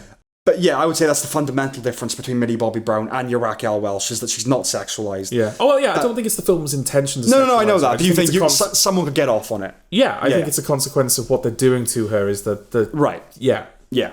They don't... Yeah, it's unintentional. But it's the kind of film that suggests that the shorter hair a woman has, and the dirtier she is, and the more disrobed she is, up until the flashpoint anyway, the more liberated she is. Yeah. The flashpoint. The pun was intentional. Oh, it was. It was. I'm glad that I knew that and didn't make a fool of myself. There is one positive Okay. Shora Agdashlu, who voices the dragon, Yeah. does have the voice of a dragon. Yeah, it's a good dragon. Yeah. It is actually a pretty good dragon. Yeah. The design of it as well is like, I like the look of that dragon. Yeah, if a dragon isn't good, you're fucked. I mean, I think they're fucked anyway, but yeah, the dragon is actually pretty good. Yeah, and well utilized, like in the way that it's presented. Because a lot of the time, for a lot of the film, you don't really see the dragon. It's like draped in shadow, and you see bits of it. And then towards the end, you get like a proper look at the dragon, and all of that stuff felt appropriately paced. Yeah, I mean, like Shora Agdashlu is. I like as well. They didn't just cast a big name, you know, like Taylor Swift as the dragon or something. She is an Oscar nominee, but no one's heard of her. She's an Oscar nominee for like 20 years ago. Yeah. And she was in 24 for a little bit, but no one knows Shora Agdashlu. Yeah. You know, they cast someone who had the right voice for it, and that's good. Yeah. You know, that it wasn't just the name. It's not like Sonic. You know, we get Idris Elba for some reason. To be Knuckles. Exactly. Yeah. Anything else to say about that? I only really had one note about like the mechanics of the film itself. Okay. And that's around about the time where we don't care about spoilers. The film, the end of the film is Millie Bobby Brown convinces the dragon. So the reason that he makes the blood is at the beginning of the film you see these like knights, this army enter the dragon. Husseini. They say, because they all get burnt alive. They enter the dragon's den, the dragon massacres them. There's one guy left, and he makes a deal with the dragon that we don't initially see. Later, it's revealed that he made a deal with the dragon. It turns out that they went into the lair to kill the dragon. They kill its young. This dragon is the only dragon left. There's no other dragons. But, I don't know if the film realizes this, the dragon had 3 daughters. So the dragons were all going to die out anyway, because they're all women. Yeah, sure. If she's the last dragon, the implication is the father's already dead, and she's only had women. Right. So they've just brought forward the inevitable. It's not like they've killed out. Yeah, I don't think dragons, they break the rule of male-female sexual bonding, right? No, women can't have. I think they're pretty traditional in that respect. I think so, yeah. There's like courting and flirting and all that shit. Yeah. Yeah. So like they haven't it's not that big a crime really. The dragons were doomed anyway. Yeah. But yeah, they killed the young.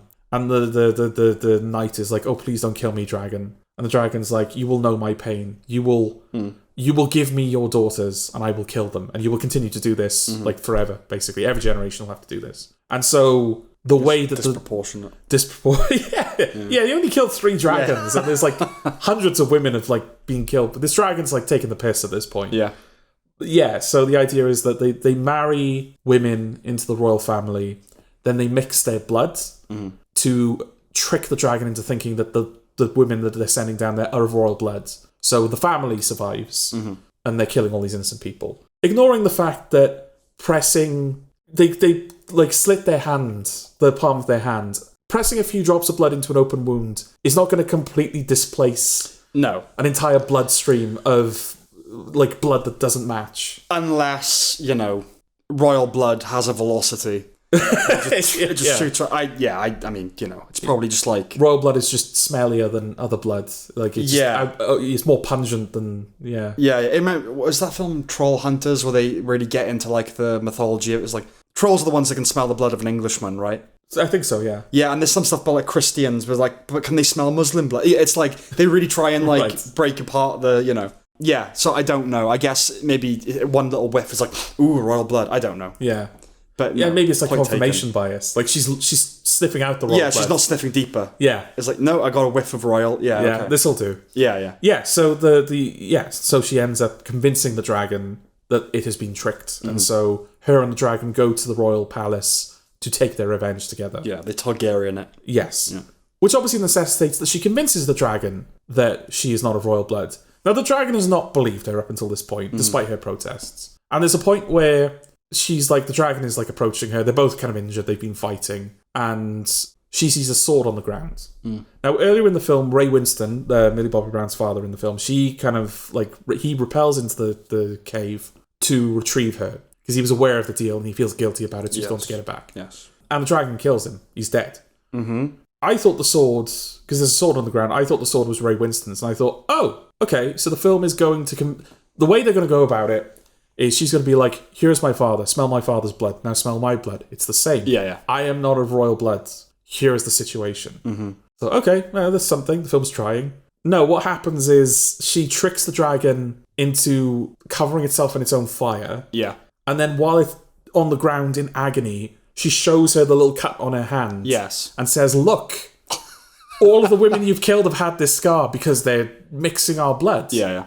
No self-respecting dragon is going to believe what she's saying. No. I don't know. I mean, the dragon is in pain. It's not in a charitable enough mood to believe what she's saying. It put the message over the plot, didn't it? Which is female solidarity. Yeah. Even between a dragon. Oh yeah, because the dragon's a mother. It's a mournful mother. That's how they end up characterizing the dragon. Yes. But even if the dragon was like, all right, I believe you. Let's go kill the royal family. Why does it then go back with her to her homeland?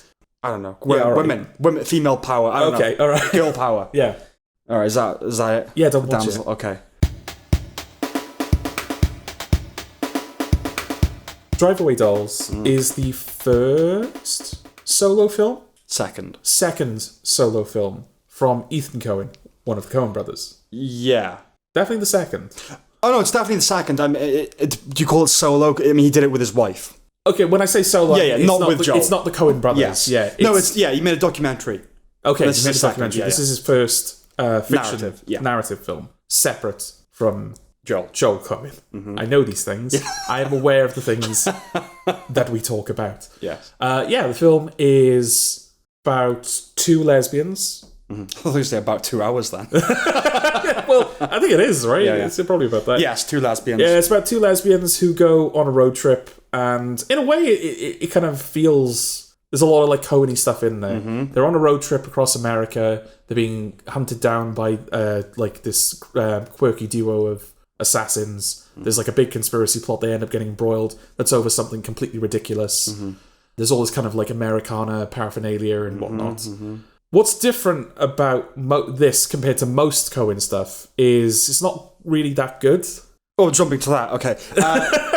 No, I don't really know. The film is just stuff, really. It's not okay. Here's the thing of it. So yes, it's one of the Coen brothers. Nevertheless, his filmography is the only thing we have as a reference to compare it to.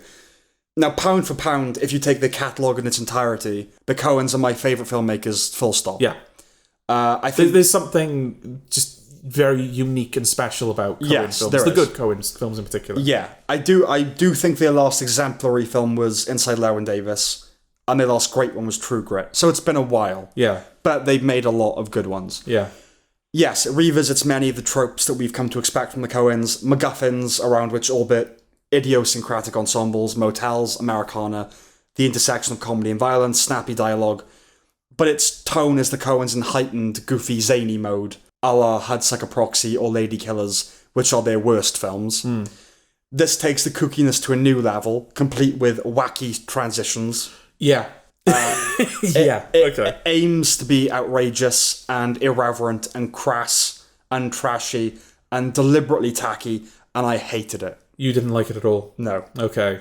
I wanted to like it. I really wanted to. I really wanted to, yeah. Yeah, I really wanted to like it. Coen brother road movie, yeah. And there were moments where I think I was tricking myself into thinking that I was enjoying it. Okay. Because that's the thing, it does have the rhythm of a Coen film, and the snappy dialogue is there in places, and there are weird little moments in the film where you go, yeah, cool, alright. Right. Coen-y stuff. I like that. But then there's always something that just pulls you straight out of it. Those transitions do not help. There's a couple of moments where they kind of feel appropriate. There's one where it's there's a map unfolding and then that's the transition. Yes. But there's also a couple of moments where they just do hard cuts into the next scene, and they're always better. They're always less jarring. Because when we say transitions, we mean goofy transitions. Yeah, well, it's meant to be a throwback to... Yeah, the screen bouncing into boing sound effects. Yeah. It's a throwback to 60s and 70s sex comedies. Yeah. That's what they're trying to do. Yeah. Yeah. Exploitation films. It's trying to be a B movie. Yeah. The characters are walking stereotypes, and they're annoying. The dialogue feels like an amateur attempt to replicate the colour and cadence of the brothers' dialogue. Yeah. What's different about this? Well, it's a queer movie, okay? Yeah. There are sex scenes, which they haven't done before. It's not about anything. It's uninteresting. So any exploitation or grindhouse film made in the 21st century is going to be an homage. Because just the mechanism for that, it doesn't exist anymore, for how those films are made. And that's tricky terrain. Ethan Coen and Trisha Cook, his wife, have cited John Waters and a bunch of 70s and 80s B movies as their influences. Now, while John Waters seems like a nice bloke, he has that filth seeping out of his bones. Right. Here, it's an affectation, and it's insincere. Now, Ethan's relationship with his wife is not something that should affect one's opinion of the film. Okay. Yet it does. Okay.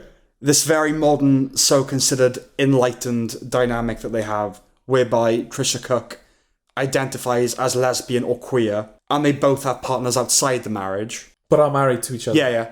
Okay. But they have separate partners. That's for younger celebrities. Right. Like, they're in the 60s, 50s, 60s. Their collaboration has yielded a cross-pollination between the veneer of a Coen movie and contemporary sensibilities.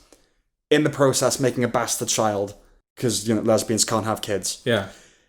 It takes some of the elements that have characterized the brothers' contributions to classic American cinema and makes them empty and makes them chic. It reminded me of the Wachowskis, who actually made a decent queer film in the 90s called Bound. Then they made the muscular Matrix trilogy before only one of them returned to the franchise with some very modern themes to introduce. Joel Coen going off to make Macbeth, which was a relatively straightforward but solid adaptation, seemed like an aberration, right? It's like a passion project for him that maybe wouldn't have benefited from being a Coen brothers film. And then maybe they'd come back together afterwards. Well, now that Ethan Coen has made 2 films, we might start to consider the possibility that their partnership has quietly dissolved. If that's the case, it's unfortunate. But as I say, I think it's been over a decade since their last top-quality production, and God knows they've done their bit. Yeah. When such a breakup occurs and you watch their independent work, you naturally try and figure out who brought what to the table. And I'm sure it's not entirely true, but all I can infer from the evidence is that Ethan brought the window dressing, the stuff, and Joel brought the quality and the depth. Okay. I have nothing good to say about it. Oh, wow. Okay. I know that there's a lot that you've just kind of said there. Yeah. One of the points that you said, and I apologise if this feels like a shallow characterisation, are you kind of saying that this is, in a way, too modern to be a Coen film? No. Its sensibilities are too modern. It's kind of... what it's doing is too modern. No, not so much. Because of... Right, I brought that up in the context of his marriage to his wife is a very kind of modern marriage, right? Yeah. What would be considered like an enlightened, open relationship. They see other people, And that way of being is bound up kind of inextricably with a bunch of things, a bunch of like politics and philosophy that's very modern, very nouveau dumb. And then that's been merged with what looks like a classic Coen movie. Okay. And that has produced this kind of evil child. Right. That's what I brought that. Not that it's like too modern to be because the whole point of it is it's meant to be a throwback. It's meant to be like a 70s This is kind of why I brought it up. Yeah. But are you sort of finished with what you were saying? With all that stuff, yeah. It's set in 1999. It's like edge of the millennium. Yeah. That's when it's set. But it feels like a timeless like Coen movie. It could be set in the 60s, could be set in the 50s. Yeah. It's got all of that imagery to it. Like there's other than like the lesbian, other than the gay stuff, there isn't really anything that feels out of time. No, I agree. Given the aesthetic of the film. Yes. So why set it in 1999? It's kind of like... Are we talking about Madam Web on this episode? We are. Yeah. Well, I guess we'll come to that when we come to it, but it's one of those examples, both of those are kind of examples of, well, you're setting it in a time period that has implications. Yeah. Based on what happened in that time period. 1999, there was Doom was coming, so in some respects. Yeah. Like, nobody really knew what was coming, and there was, this sense of doom came from that for some people, and then, not for other. None of that's in there. No, it doesn't feel like... Yeah. It doesn't feel... And there's no sense of, like, kind of what Red Dead was doing, where, an era is coming to an end. There's none of that. Yeah, so 99, with Madam Web, I think it's a lot more specific, and it's conspicuous in its absence, the thing that we'll talk about. Yeah. I mean, the 99 thing, yes, like, a big thing was the millennium bug and a sense that maybe the world was going to end, and we're at the end of something. I don't think that was, like, as ubiquitous so that anything you set in 99 has to deal with that. No. But no, I know where you're coming from. But there are things about setting it in 99 that implies certain things. Yeah. So it implies... 99, it implies the end of a thing before the next thing, right? That's one thing that it implies. It implies... like, if it's American anyway, like, economic stability. Yeah. like things were just kind of good. You know, like the things the culture was obsessed with was the president had been getting blowjobs. Yeah. And OJ got away with killing his wife, you know. And it's 2 years before 9/11. So it's like the end of the American century kind of thing. Yes, I agree. It's weird to set in 99. I suppose the only thing I can think of is they wanted to do like a trashy dyke movie from the 70s and 80s, but they wanted them to be able to be more out in the open. Okay. I guess, like 99, you know, gay clubs existed back then as well. Yeah. But, you know, you could openly be a lesbian and not many people are really going to have a problem with it. Well, yeah, because there's a scene, isn't there, where they go to a hotel and it's almost like she's baiting the guy at the reception desk. Yeah. Where she's like, oh, I've got this gay Queer credit baiting. card. Like, Yeah. Queer baiting, yeah. I've got like the gay credit card. And he's like, okay. And she's like, do you allow gays here? And he's like, we allow anyone here who wants to stay. It's 1999. Yeah, what the fuck's wrong with you? But yeah, like, I don't know. Like, yeah, 99, if you said in like 96 or 97, it's the same period of time. I know what you're saying. Without those implications. No, it just feels, 99 feels like a specific choice. I agree. You know? Yeah, no, I agree. And obviously, like, for us, I mean, I associate 99 with, like, American Beauty and The Matrix, and we talked about this, and Fight Club, which is, life is really good. Yeah. It can't last. Yeah. It can't be real. You know, yeah, okay. And it never was. Yeah, that was really the end of the good times, wasn't it? Yeah. Yeah, it's a little depressing, actually, that this is Ethan Coen, but, you know, we must learn to live with the gold that we have. Blood Simple, Miller's Crossing, Barton Fink, Fargo, No Country for Old Men, A Serious Man. They can't take those away from us. They can't. Okay. Imaginary is a new Blumhouse horror pick. It revolves around a family who live in a nice house, as these things usually do, and the mother has recently married the father of this family, and she's kind of trying to endear herself to his children. And the daughter has an imaginary friend that's a teddy bear, and it's bad. What else? You know, like, it's a bad teddy bear that isn't really there. And it's a bad teddy bear, yeah. It's definitely a bad teddy bear. It's a bad film. It's great. I saw the poster the other day. It was like, yeah, imaginary, and then Chauncey isn't your friend, and he isn't imaginary. Imaginary. It's like, what? Do you know, actually, talking of like the marketing campaign for this film, I think I'm talking about the right film. The whole point doesn't work if I'm not, so I hope I'm right. Okay.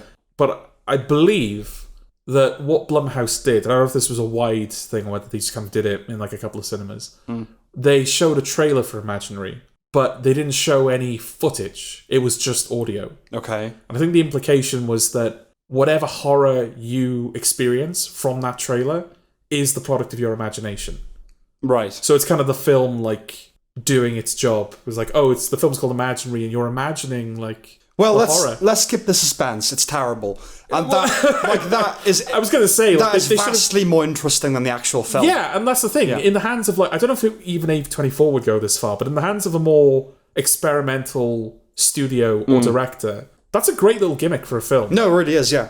Yeah, just sound. Or at least, yeah, like, bits of it are just yeah. sound, or what, yeah, however they want to handle it. But yeah, I think they should have taken it even further and just not released any visuals or audio the film. Or the film. Imagine your own film. Yeah. It will be better. Yeah. Okay, so for an evil teddy bear film, ostensibly, it takes itself way too seriously. Yeah. There are comical moments that definitely aren't intentional, like Alice, the little girl, slowly closing the door in Jessica's face. Oh, yeah. It's like, I have a friend now, and she just stares at us like, fuck off. At points, it's outright laughable, accidentally so. Calling the little girl Alice is cheesy, because it's always a sure sign that the narrative will go through the looking glass in some way, in some other dimension, and that it does. The film is indeed a litany of cliches. The stepmother who has a difficult relationship with her stepkids, the imaginary friend, the cute then creepy kid, the bitch teenager, the moody teenager and the boy next door, the non-communicative elderly person on their deathbed that suddenly becomes lucid and agitated when the main character says they've gone back to the house or some such whatever, and then need to be restrained by hospital staff, the eccentric old woman with an insight into the truth, the child psychologist, the upside down sunken place thing that in this film is just a series of M.C. Escher paintings stitched together. I know these things have been lucrative in the past by sticking to proven formulae, but it's just insulting. you know? Yeah. In the opening scene, Jessica wakes up in full makeup, which is a common failing, to be fair, but nevertheless grotesque. I don't think there's a single scene in which she's out of makeup. No. The husband's hair is annoying, as is he. Why is hair? Why is that what you've... His hair is annoying. Stupid musician with a stupid hat. The only reason I know about this film is because my mother and my sister, my mother in particular actually, she's really into The Walking Dead. There's a character that came into the show after I stopped watching it called Jesus, played by Tom Bain, who's in this. Yes. So yeah, I think he's got long hair or like shaggy hair naturally. Anyway, it's not long hair, it's just the way it is, and it's awful in this. Right. Imagine going to see this film for him. Jesus. I mean, he's barely in it for one That's thing. the thing, yeah. I think we kind of realised, luckily before we went to the cinema to see it, we realised, he's actually in like 5 minutes of it. Yeah. When did we decide, by the way, that male musicians had to have hats? That's been a male thing. musicians that play acoustic guitars, because I think that's the implication, right? Or piano. Yeah. Like, and usually session musicians. It's not like they're in a band, you know, it's like, I'm going on tour with this band sort of thing. Yeah. The father is clearly a younger man in poor old age makeup. Her father, I mean. Yeah. Betty Buckley is really bad. The old woman. She's bad. Yeah. The young kid is bad. And that fucking fire engine turned up quickly, didn't it? At the end of the film. Yeah. I mean, like the house, they run out of the house because it's on fire. And then the fire engine's there. Yeah. It must be like really bad in that neighborhood. Yeah. Horror only seems to happen to either teenagers / college students or middle-class families. And the protagonists are always artists or writers or architects. People who like have jobs that mean they don't have to do anything or be anywhere. Mean they can work at home. Yeah. Crucially, right? But also be able... so they're always artists or writers, but also able to afford way bigger houses than those professions would typically allow. They're always like successful writers, you know? That's it. That's all I got. Got anything? Do I have anything? I felt like I did. But do I? I will give the film one compliment. And it's not a particularly glowing compliment. Okay. But it's all I can give it. Okay. The twist that there's no physical bear was fine. Okay. It actually made me think, oh, yeah, I should have seen that coming. It's a film about an imaginary friend and there is no physical bear. Yeah, but it's kind of a conceit on a conceit, isn't it? It's like, the bear is an imaginary friend, but it's really evil.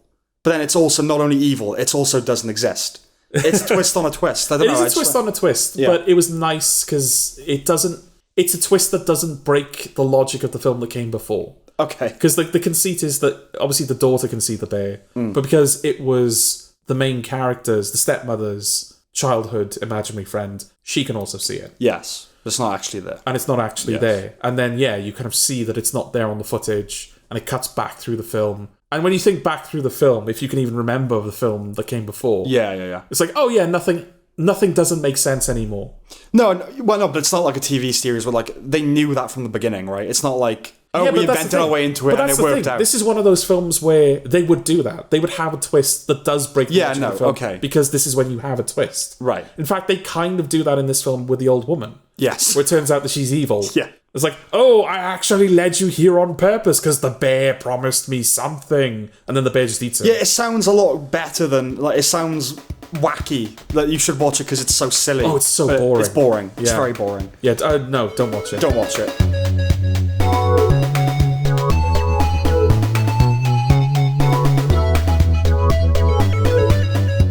The Iron Claw is a biographical drama about the Von Erich wrestling family. Stars a couple of people that people know nowadays. Zac Efron, Jeremy Allen White. Do people know the guy from Mindhunter? I know I don't know him by name, but... Holt McCallany. Yeah, I mean, quite a lot of people... Well, I don't know how many people watch Mindhunter. Maybe that was the problem. But yeah, people know him from Mindhunter. Yeah. I think he's also in a Zack Snyder film. Oh, yeah, that sounds familiar. Yeah. He's not like Jim Gordon or something, is he? No, I think he's a criminal on like the roof of Gotham PD or something that fights Batman. I don't know. Okay, well, I'm not willing to talk about Zack Snyder when talking about the Iron Claw. Ooh, claw. Okay. Get that out of the way now, because this is not claw? One of the... No. Or anything silly, because this is not one of those films. Yeah. Yeah, it's about the Von Erich family and just the horrible fucking tragedy that is the Von Erich family. Yeah. Zac Efron's little... Well, you mentioned earlier, didn't you, that, like, coming off the back of Iron Claw, he went into Ricky Stenicki. Yeah. Which is a real shame, because, like, this is a proper dramatic turn for him. Could have been his reconnaissance moment. Yeah, because it's transformative role as well, because obviously he got in proper shape. But also it plays off the pretty boy thing he's got going. Yeah. You know? It's like, it works against that in some way. Yeah, he's not... maybe this is just me, I don't know whether it's intentional or not. He didn't feel like he was being charismatic in the film. The character doesn't feel charismatic. No, he's quite shy. Yeah. You know, yeah. Yeah, no, yeah, which is very nice. Yes. Yeah, it feels like the type of thing where, it's not like whatever that serial killer thing he did was. Is it Dahmer? Not Dahmer. Bundy, yeah. Bundy, yeah. Well, yeah, because there's that weird thing where young women want to fuck Ted Bundy. Yeah. So it's like, Zac Efron kind of works for that. He still gets Lily James in this, to be fair. Yeah, well, it's... we have to live with these things. Yeah, but he does act well in the film, so kind of, I guess he deserves it. Yeah. It's emotionally horrible and very, very sad. It's good. It is good. So there's a lot of companion pieces, I think, in this episode. So I would view this as a companion piece to Foxcatcher. And it's... Right, okay, because in my head, The Wrestler was the obvious comparison. I thought, is that just because wrestling? No, that's in there too. I mean, that's quite a dour film as well, but... Yeah. A companion piece to Foxcatcher in its subject, its presentation, and its tragic nature. Yeah. There are also echoes of Succession, so the tyrannical father. Yeah. Not so much consciously playing his children against each other in the way that Logan Roy did, but unabashedly displaying favoritism. Yeah. Based on whoever's ahead. It does have a Shakespearean feel to it in the scale of its calamity. Yes. It's not a bit sad, it's... Well, this is the thing as well. Like, I was surprised to learn that they actually made this less sad. Yeah, they left tragedies out because it's like it couldn't take another death. Yeah. Yeah. The ensemble is solid across the board, and it's unusual that they basically went unnoticed in the awards. Yeah. You'd think, like, if no individual performance was to be singled out, then the cast collectively should have been. Do you think that's a product of the year or a product of the film? I think it's one of those films that it just kind of hovered on the fringes of the awards. Like, it never broke through... I mean, it's arbitrary on some level, right? Because Zac Efron, if he'd been nominated for Best Actor, you wouldn't really have blinked an eye at it. It's just like... it would have felt more appropriate than... Jeffrey Wright. Yeah. Yeah, the film just wasn't in the running, It just didn't make it. I mean, these things are always... Money is put into it, the advertising and the campaigning and everything. And just there were films like Oppenheimer, Barbie. Like, it got left out, I think. Zac Efron has received the bulk of the praise, I think deservedly, but Holt McCallany was probably the standout for me. I mean, he just inhabited that so perfectly, didn't he? Yeah, and I think he's a figure for whom the term toxic masculinity can fairly be assigned. Oh, absolutely. Yeah, he is... Like, when there is that confrontation at the end of the film, you're just so with Zac Efron at that point. Oh, yeah. It's like, give him one. Tear him one. Give him one for me. Yeah. Yeah, and it's a film partially but sincerely about honest-to-God toxic masculinity and breaking from it. Obviously at the end where he's with his kids, spoilers. Again, it's a true story, so I don't really know. But yeah, he's watching his two sons play and he starts crying. Because, big spoiler, all of his brothers have died. Yeah. And he says, sorry boys, a man doesn't cry. And like, everyone cries, Dad. So, it's about kind of breaking the pattern of macho bullshit. Now, that said, and it's a particular power in the 80s, I would say, but wrestling's pretty gay. Wrestling's pretty... It's probably deliberate. It's funny because this is... Like, I haven't really engaged with wrestling during that period of history. My experience of wrestling is like late noughties, early 10s wrestling. Oh, okay. When it's more overtly flamboyant. Yeah, and The Undertaker. Even though he's quite old, isn't he? Oh, yeah. He was probably like a product of the 80s. The Rock and John Cena and... Yeah, wrestling is kind of more gimmicky and there's more showmanship over, like... there's still technique to wrestling, but you know what I mean. Yeah. The kind of the extreme era of ECW where they were actually cutting each other up and using nails, and that was all a product of the 90s. Right. Wrestling's a lot cleaner now than it used to be. And this is in the era of history before... I think it's like on the very edge of going into that extreme era of wrestling. Yeah. Where it is kind of closer to actual wrestling in its technicality. Yeah, there's no like flamboyant costumes or characters. Ric Flair is as close as you get. Yeah, he's a lot, isn't he? He is a lot. I mean, he's a lot anyway. But he's the most colourful character that they have in the wrestling world. There is no Undertaker. There is no Stone Cold. There is no Kane. It's just guys wrestling. Right. Now, it's probably deliberate that the male members of the family overshadow Mauritanie, the mother, but I thought she was pretty neglected. Like, she's a really good actress, and the film didn't ask a lot of her. And I get it, it's about men, that's kind of what, but still. It's very well put together. Yeah. It's not extraordinary, I don't think. It's not extraordinary, but it's deceptively, like, well put together. I agree. I do wonder how David Von Erich, so the Zac Efron character, feels about the film, especially with its depiction of the patriarch. And it's his film, really, isn't it? It's David Von Erich's film. I mean, they must have... The fact that they left one of the brothers out, they would have had to have consulted with the estate, wouldn't they? I don't know if it has his seal of approval. His sons either are or were wrestlers, and his niece, I think. I think they've just been... Oh, they might have said it in the film, actually. They were submitted into the Wrestling Hall of Fame, that family. Yeah, I don't know if that includes his kids. I don't know. But yeah, as far as I know, if there is a curse... Love is the cure. Love is the cure. I mean, that's what the film is doing, right? It's saying, like, there is no curse, really. It's like that father was just a piece of shit. Yeah. And kind of in different ways drove his kids to suicide. But I mean, they're pretty bad, like, outside of that. The Golden Hour Heaven sequence is a little bit hokey and a little bit out of place. Given the film around it? Yeah. Okay. Yeah, in isolation, I think it works. I think as a scene, absolutely. And it's a nitpick, I will say. It didn't break the film for me. But you have to go some way for scenes like that not to be corny in any film. Yeah. You know, the film needed some relief from the conveyor belt of loss. Yeah. And it's apparently a genuine vision that David Von Erich had. Okay. But it does stick out in an otherwise grounded film. And we do get our well-needed catharsis when we all sob at the end. Yes. We'll be your brother's dad. For the audience, Sam is composing himself. And sure, it ends with a wide crane shot of him playing football with his sons and his wife and his dog. But fuck it. Yes, we'll take it, for God's sake. I mean, that's a cheesy shot as well, right? Yeah. But yeah, I'll take it. I'll take the cheese. Something, please. Yeah. No, yeah, I thought it was really good. It was. Fantastically edited as well. Yes. And like I said, deceptively so, because it's not charismatic editing or bombastic editing. Yeah.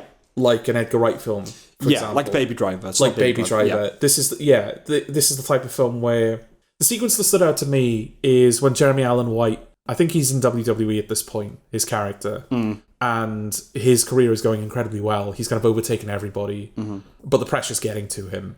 And so he comes home, and I think the sequence is like 4 shots long. Comes home, leaves the house, goes for a ride on his bike. Somebody gets a phone call. Then you see Jeremy Allen White at home, and there's kind of like a reveal that he's lost a leg. Yeah.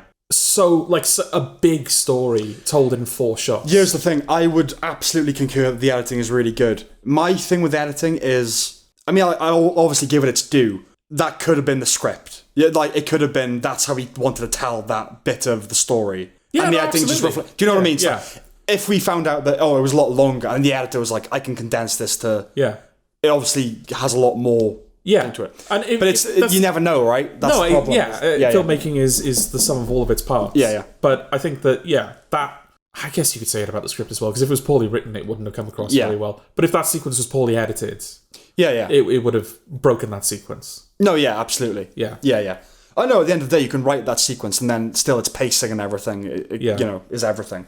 Do I have anything else to say about it? Other than that, I do recommend it. I recommend it as well. Brace yourself. Oh yeah, it's not a fun wrestling movie. No.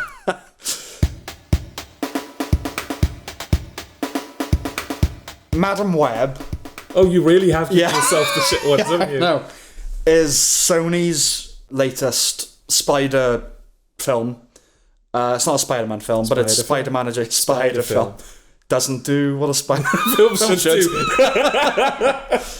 This was like gives away our opinion, not that it would ever be anything else. I said it was shit from the off. I think. Okay, right. I think it would be, if we liked it, that would be an opinion worth building up to. Yeah, sure. But we're not in the minority here. No, it is shite. I mean, you know what Madam Web is, but it's basically Dakota Johnson is a paramedic in New York City in 2003 for some reason, whose mother was... researching Amazon spiders in the Amazon, and then she died. Yeah. And now there's a bloke that can see his own death at the hands of these 3 spider girls. Yeah. And is trying to find them before that happens to kill them. Yeah. These girls cross paths with Madam Web, Yeah. Dakota Johnson, and they band together to do a thing. Okay. Fair? Sure. At the Oscars, John Mulaney joked about that line from the trailer. Yeah. Now, along with Cord Jefferson's comments in his acceptance speech, it looks like the world is finally recognising the stagnation of superhero movies and arguing for the return of a mid-budget film.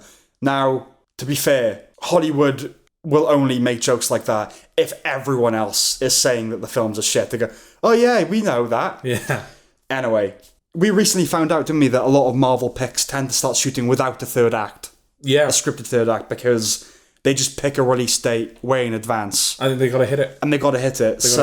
Well, I mean, usually the action sequences are directed by a different team. Second unit. Yeah. And they'll start production before the proper film starts. Yeah. So, yes, there is no master plan. If you like Marvel, grow up. They're making it up as they go along. And this is something that I forgot to say in the Marvels thing that we did.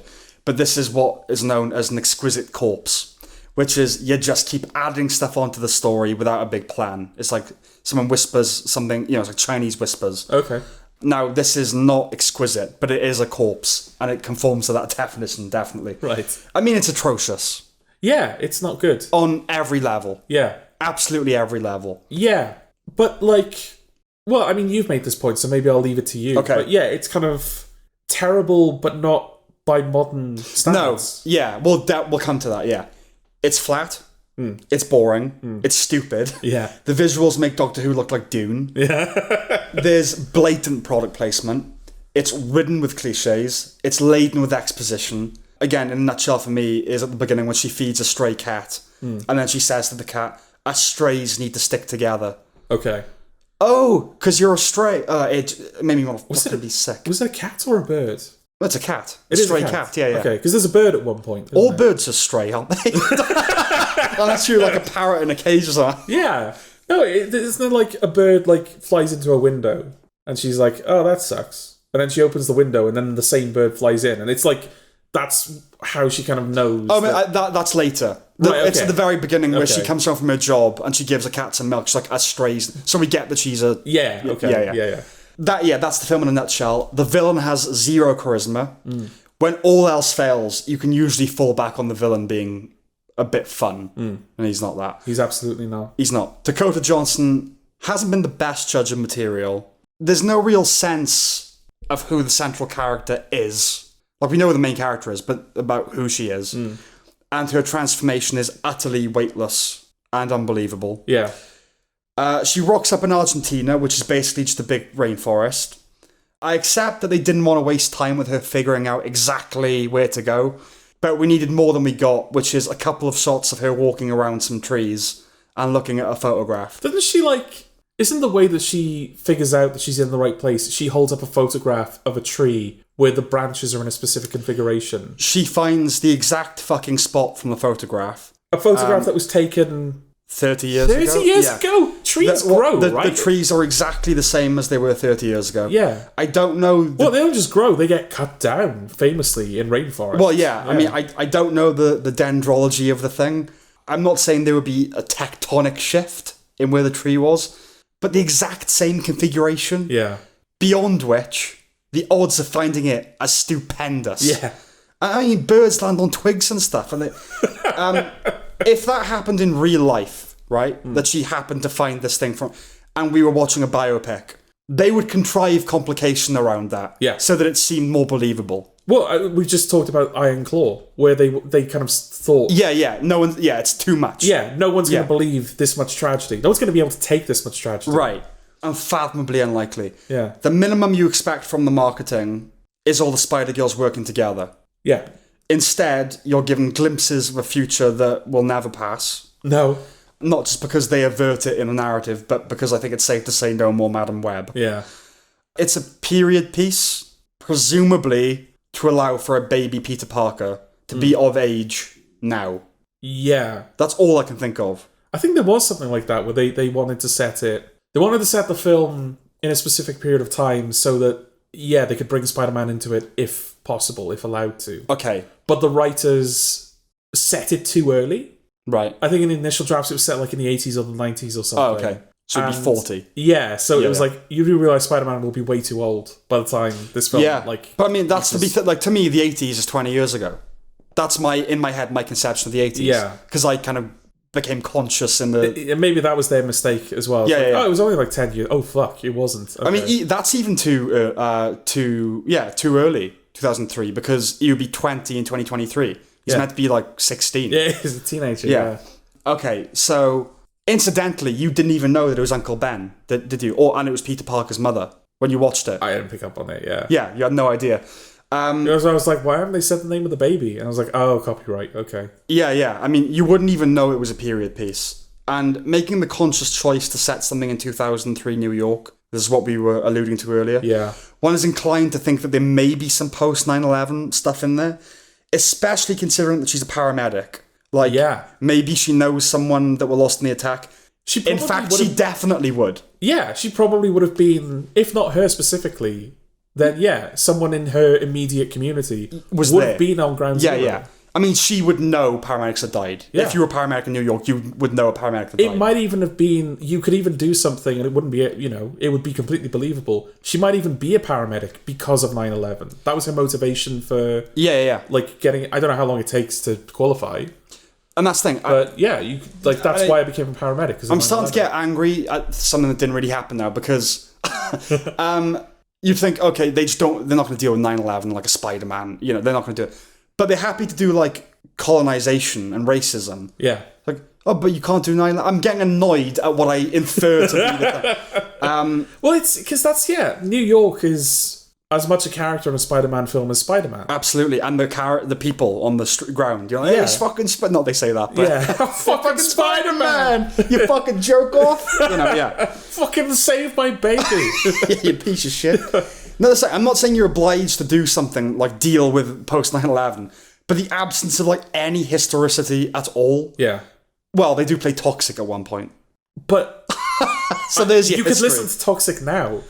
Yeah. There's even anachronisms. People have pointed this out. Like on the subway, there's a guy playing a PSP, like a PlayStation. Oh, which didn't exist in 2003. No, 2005 they existed. Yeah.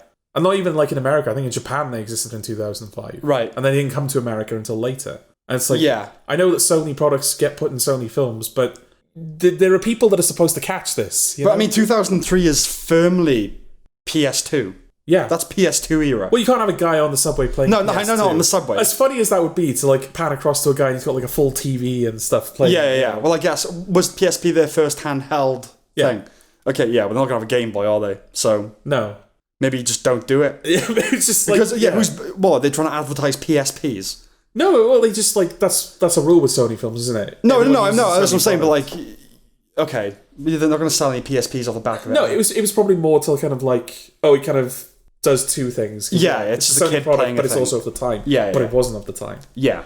The pitch meeting video, and a lot of people have picked this up, but it kind of reinforces your point when he was kind of talking about like, she kind of leaves the girls in a rainforest and then she goes to Peru. And in the video, the guy's like, well, how'd she get to Peru? And he's like, oh, you just get on a plane. It's Argentina, I think, isn't it? Argentina, sorry. It's like, how can you get to Argentina? And she's like, oh, she just flew there, Yeah. It was more lax back in that day. And he's like, well, that's famously not true. Definitely not. Yeah, because not even like, how did she find the specific place? How did she even fucking get... Yeah. Because I thought the whole point of them going off the grid was that this guy has control of every camera in the city. Yeah, the one thing you could argue where the film flirts with doing some post 9/11 stuff is surveillance. Yeah. It doesn't. No. But like that's the one thing that you could argue if you were really stretching. Yeah, that's why they're there, to avoid any cameras. Yeah, because as someone who's not just literate in films but also superhero films, which most people would be, even if they're not literate in films generally speaking. Yeah, everyone knows Marvel. Everyone watches superhero. Not even Marvel. I'm thinking of when I see that little surveillance thing that he's got, right, yeah. I think of The Dark Knight. Sure.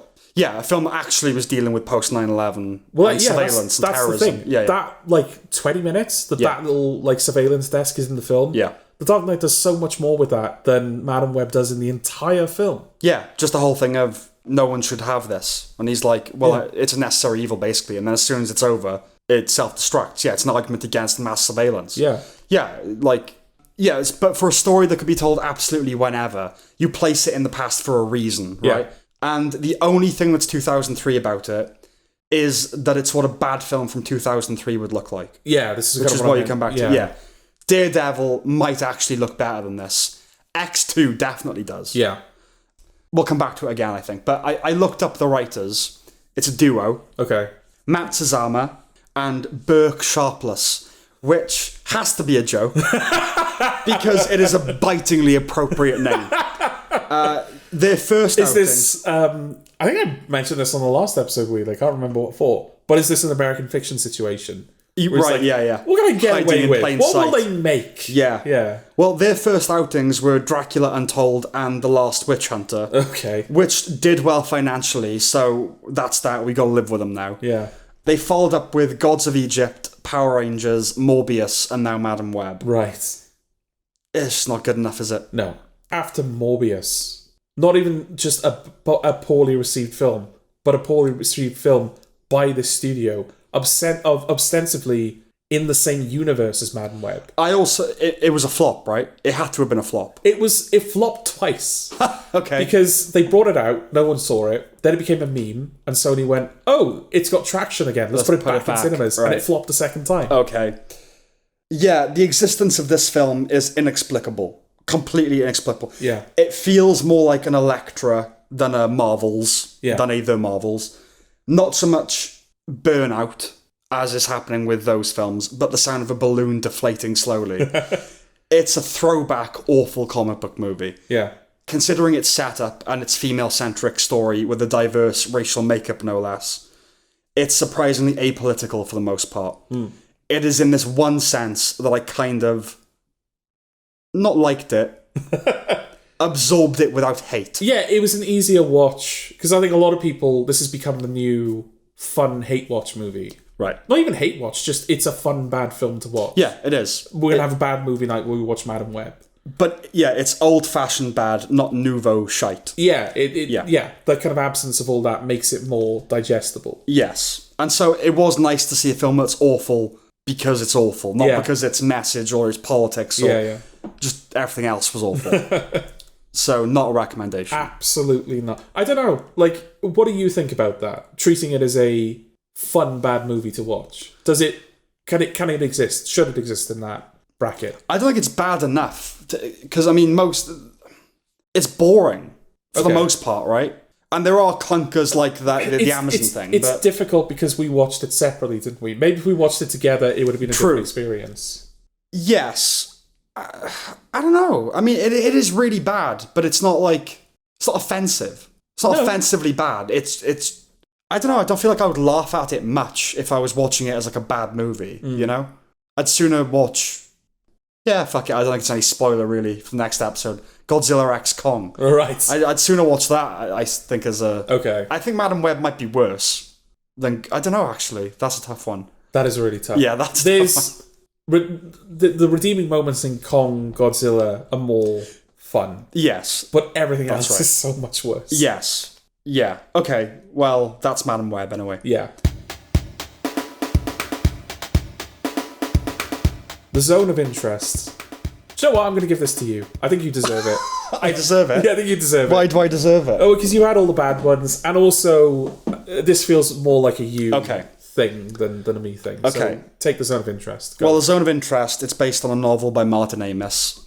The novel features fictional characters that were inspired by the Huss family, who Rudolf Huss was the commandant of Auschwitz, and he and his family lived right next door to the camp. There was a wall separating it. But yeah, the book is fictionalized. The characters are it's not the Husses. And then Jonathan Glazer found it interesting, wanted to adapt it, and he thought it would just be, let's just go to the source of let's do the real people. So the film is about Rudolf Huss and his wife, their children, trying to beautify their home and just kind of lead a nice domestic life as the machinations of Auschwitz happen off screen. Yeah. And that's the film. It's about a family. He gets promoted, and there's a bit like, I don't want to leave my wife. She's like, I want to stay here. As Auschwitz happens off screen. That's kind of the film, right? Like, plot-wise. It's not a film that it's served by describing its plot.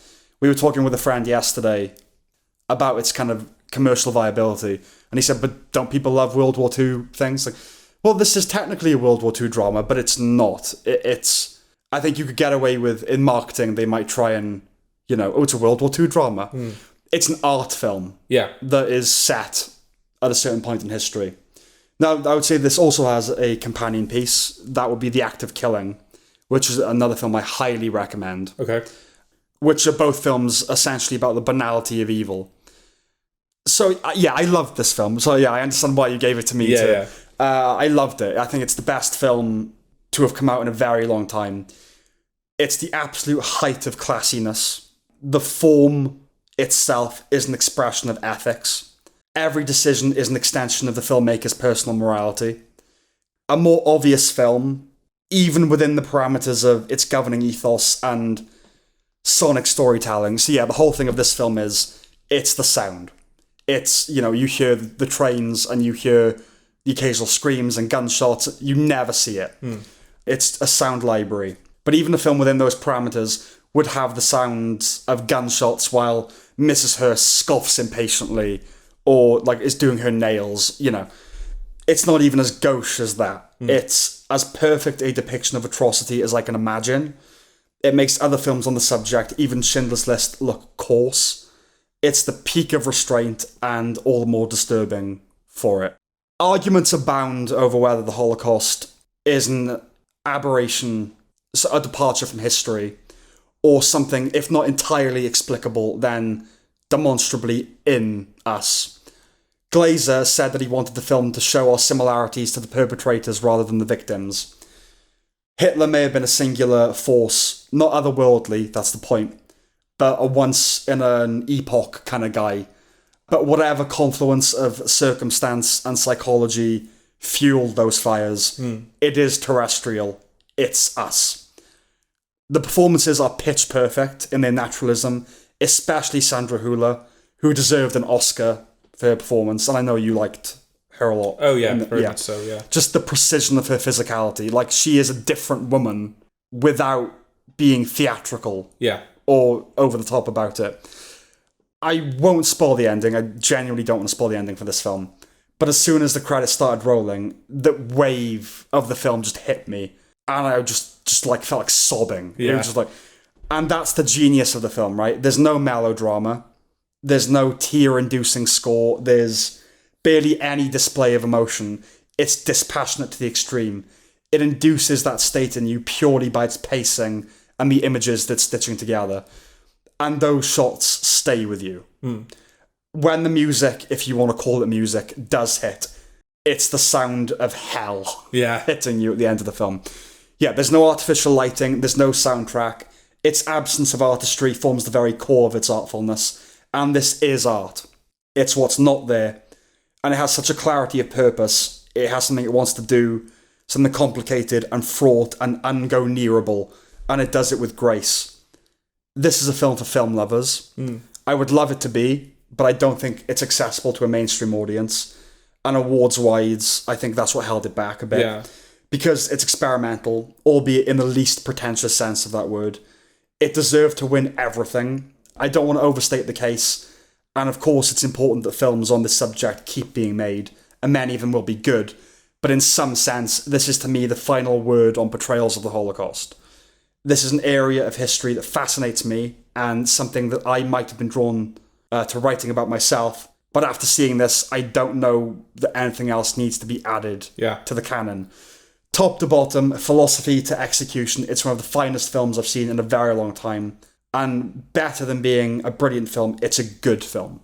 Okay. As in, it has a good heart. Okay, right. One doesn't find oneself saying that too often. In the cineast community, it will be remembered. I think 20 years from now, it will be on the lists of the greatest films of all time. And then when you get complaining about Barbie not getting its supposed dues, and I know the people doing that haven't seen this, is grotesque. Yeah. And I know it's very earnest, and I don't want to be too precious about it. But if I talk to someone that really didn't like this film, it wouldn't be something easily ignored. Okay. I mean, I'd have to really try and get past that in the conversation. It's PG-13, which is 12A for us.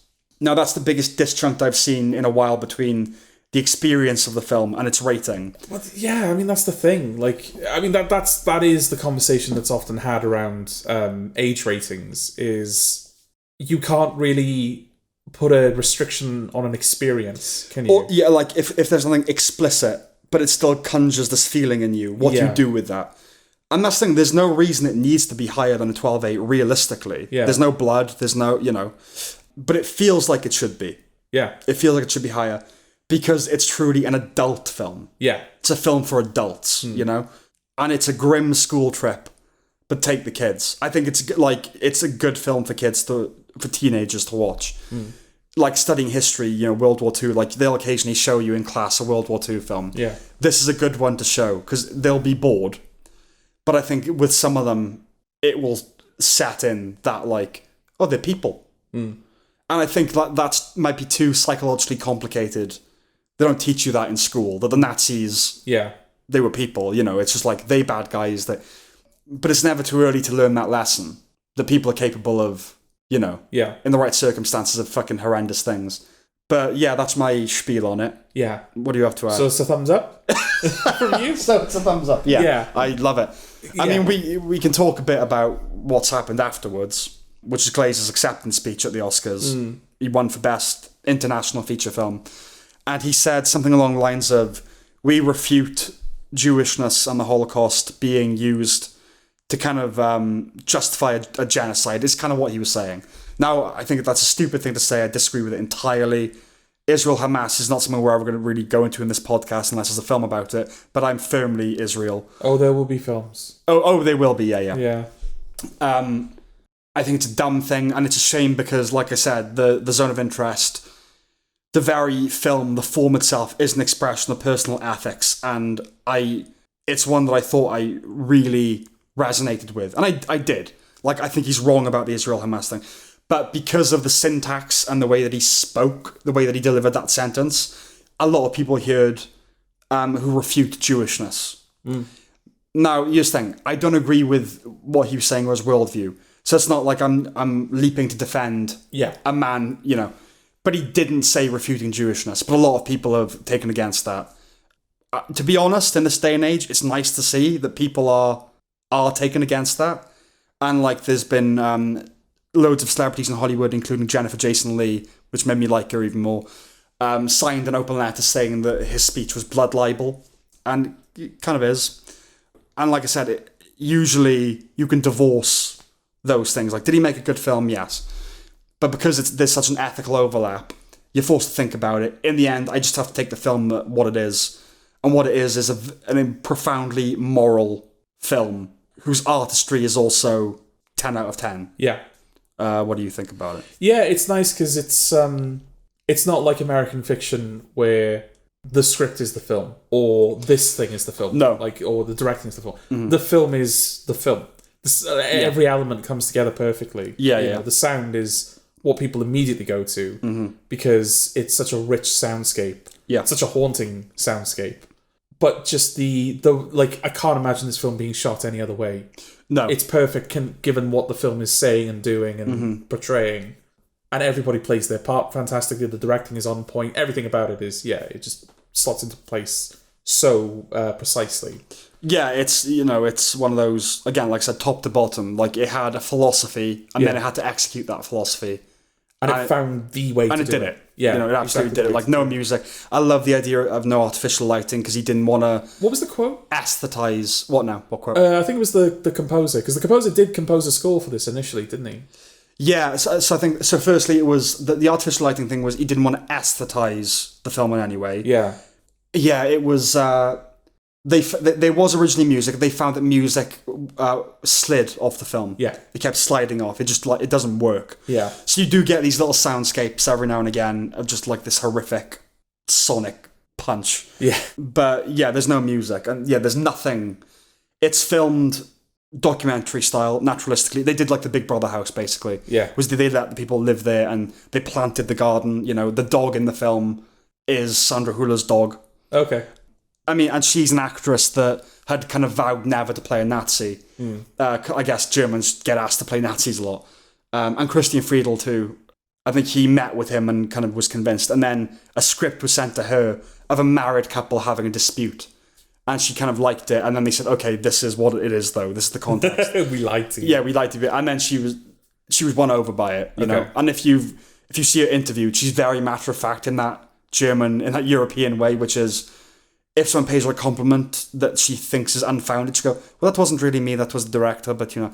And is just very upfront about it. So the idea that she would have agreed to it is kind of high praise itself. Yeah. But, you know, yeah, I just loved it. Yeah, absolutely. And when we kind of like, a point that we usually make to counter liberally skewed art is that like a lot of those kind of projects will focus on the victim and humanizing the victim as though that's something that even needs to be done. Right, exactly. It's like, I get slavery's bad. Yeah. You like, just hear the premise of 12 Years a Slave. It's like, well, I don't need to be made to like that guy. Yeah. I'm with that guy already. Right. I want that guy to win. And yeah, it's like, it wants to say something about these tragedies or these events or these crimes. And it's kind of starting too late because it's not interested in portraying the perpetrators. It's not interested in exploring the perpetrators, maybe out of risk of humanizing them as well. Right. Or even just a case of, well, they don't even deserve to be depicted in any capacity. Yeah. They are beyond human, and therefore no human should be them. Mm-hmm. And this is just the perfect counter-argument to that. Yeah, just the fact that they're incredibly evil people, but they're people. Yeah. That's what makes them evil, is they're being people at a time where being a person was inexcusable, given everything that was happening. Well, that's the thing. I mean, the whole point, right, is there is nothing otherworldly about them. Like, so whether you would make the argument that the Holocaust, obviously it's a historical aberration in its scale, and it's kind of, maybe that'll never happen again. But it's not like the people who did it were aliens. No. They were people, and in the right circumstances. Again, I don't know if we talked about it on the podcast, but we talk about it quite a lot.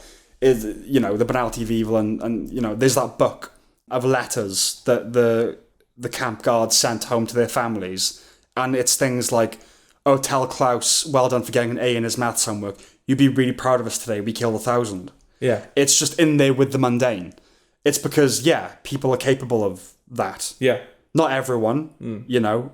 But the whole concept of the good German is like, not everyone was a Nazi, but everyone was content to just not say anything. Yeah. Just go along with it. Yeah. You know. And that happens everywhere. I mean, Spotlight, it's raised explicitly, you know, where they say, come on, if abuse has been going on this long, we know about it. Yeah. And Mark Ruffalo says, good Germans. Yeah. And the guy says, I don't think you want to be saying that publicly, but it happens everywhere all the time. Yeah. We want to protect our people, our community. Yeah. And it's just kind of like, if you kind of outline any of the moments of conflict in the film, it is just like normal domestic drama stuff. The husband is having problems with his promotion. Yeah. The wife is unhappy that the mother does not approve of their home. Yes. And in isolation, that's like, okay, that's quite a normal thing. But the reason the mother disapproves is because it's on the edge of a concentration camp where you can hear thousands of Jews being executed. Yeah. Well, that's the thing. Like, to say that you enjoyed the film, that's the thing. People are like, I don't know if I enjoyed it. I'm content to kind of use that word, because, I did enjoy the film. I like well-made films. Yeah. I enjoyed the film. It wasn't like I didn't laugh watching it. But it was not an entertaining. It wasn't entertaining, experience. No, but it was edifying, and it was a well-made thing that I liked experiencing. I liked experiencing the film. And like I said, there are beautiful shots in it, despite its restrictions. Shots to stay with you, him by the pool while the train goes in the distance, you know. Yeah, I mean, it's its starkness that gives it its kind of its absence beauty. Of artistry, yeah. And there is something maybe morbidly captivating and scintillating about these little injections of nausea. So what I mean by that is like when the mother, because you're seeing this stuff all play out without any judgment. Yeah, really, right? And that's the genius of the film. And that's the genius of the film. Yeah. It's not painting them as villains. It's just showing them. Yeah. And when the mother's there and she's kind of like, it's very close, isn't it? You start to get this feeling in your stomach of like, yeah, I don't like it. You know, but that's captivating. That is something about that. in a way where people got horror films, like a feeling of doom. And when the mother is sitting at night and just the chimney is lighting up the sky, you just get this, like, I'm getting goosebumps now thinking about it. It's just like this feeling of, oh, I don't like this. And that nausea, not to spoil the ending, but, you know, it becomes pretty explicit at the end. And that's the act of killing. It's over 10 years old. I don't mind really spoiling it. I mean, it's a documentary, but it focuses on, in Indonesia, there was a coup and a massacre followed. But the people that perpetrated the massacre are out and about. They're local celebrities. They were never arrested. Yeah. And the filmmaker Joshua Oppenheimer gets them to recreate what, you know, is initially described and perceived by them as this victorious, you know, oh, we did this thing, we killed communists and all that kind of. And he gets them, okay, what's your favorite film genre? Western, musical. I want you to make a little short film about what you did. And, you know, I want you to play the victim in this and do that. But you can do whatever you want. So one of them does make a Western, one of them, you know, where he's the action hero, one of them makes a musical. And so the film starts with him and the main subject of the film, who, you know, had tortured and killed thousands of people.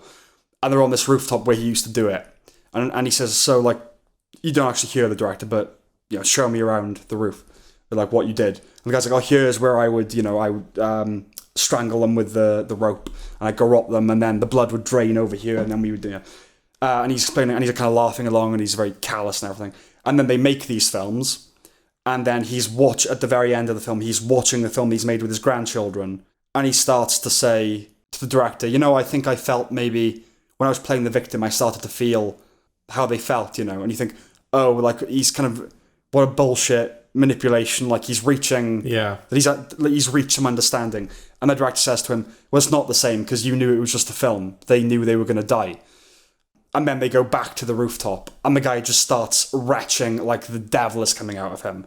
Never actually throws up, but the sounds that man makes just on this rooftop, like, it's one of those it's like top 10 movie moments ever, and it's a documentary. And that's why between the act of killing and the zone of interest, it's the final word on atrocity. It's not exploitative. It's not gauche. It's not gaudy. It's not striving to be entertaining even. It's just, let's show these people, and people are capable of this. And we don't need to see the Jews being gunned down in the streets or being fed into the furnace. We can just see the people that did it not seem to really give a shit. Yeah. That they were doing it. And to me, like, what else needs to be said? Yeah. You know, I think that's it. Yeah. It's kind of a bummer to end on, but a good film to end on. Yeah, absolutely. Madam Web and the Zone of Interest. At the end of the year for me, that may well be, they may cover the poll. You know. Yeah, okay, so I guess that's it. That is it. We will see you in episode 76. Bye. Bye-bye.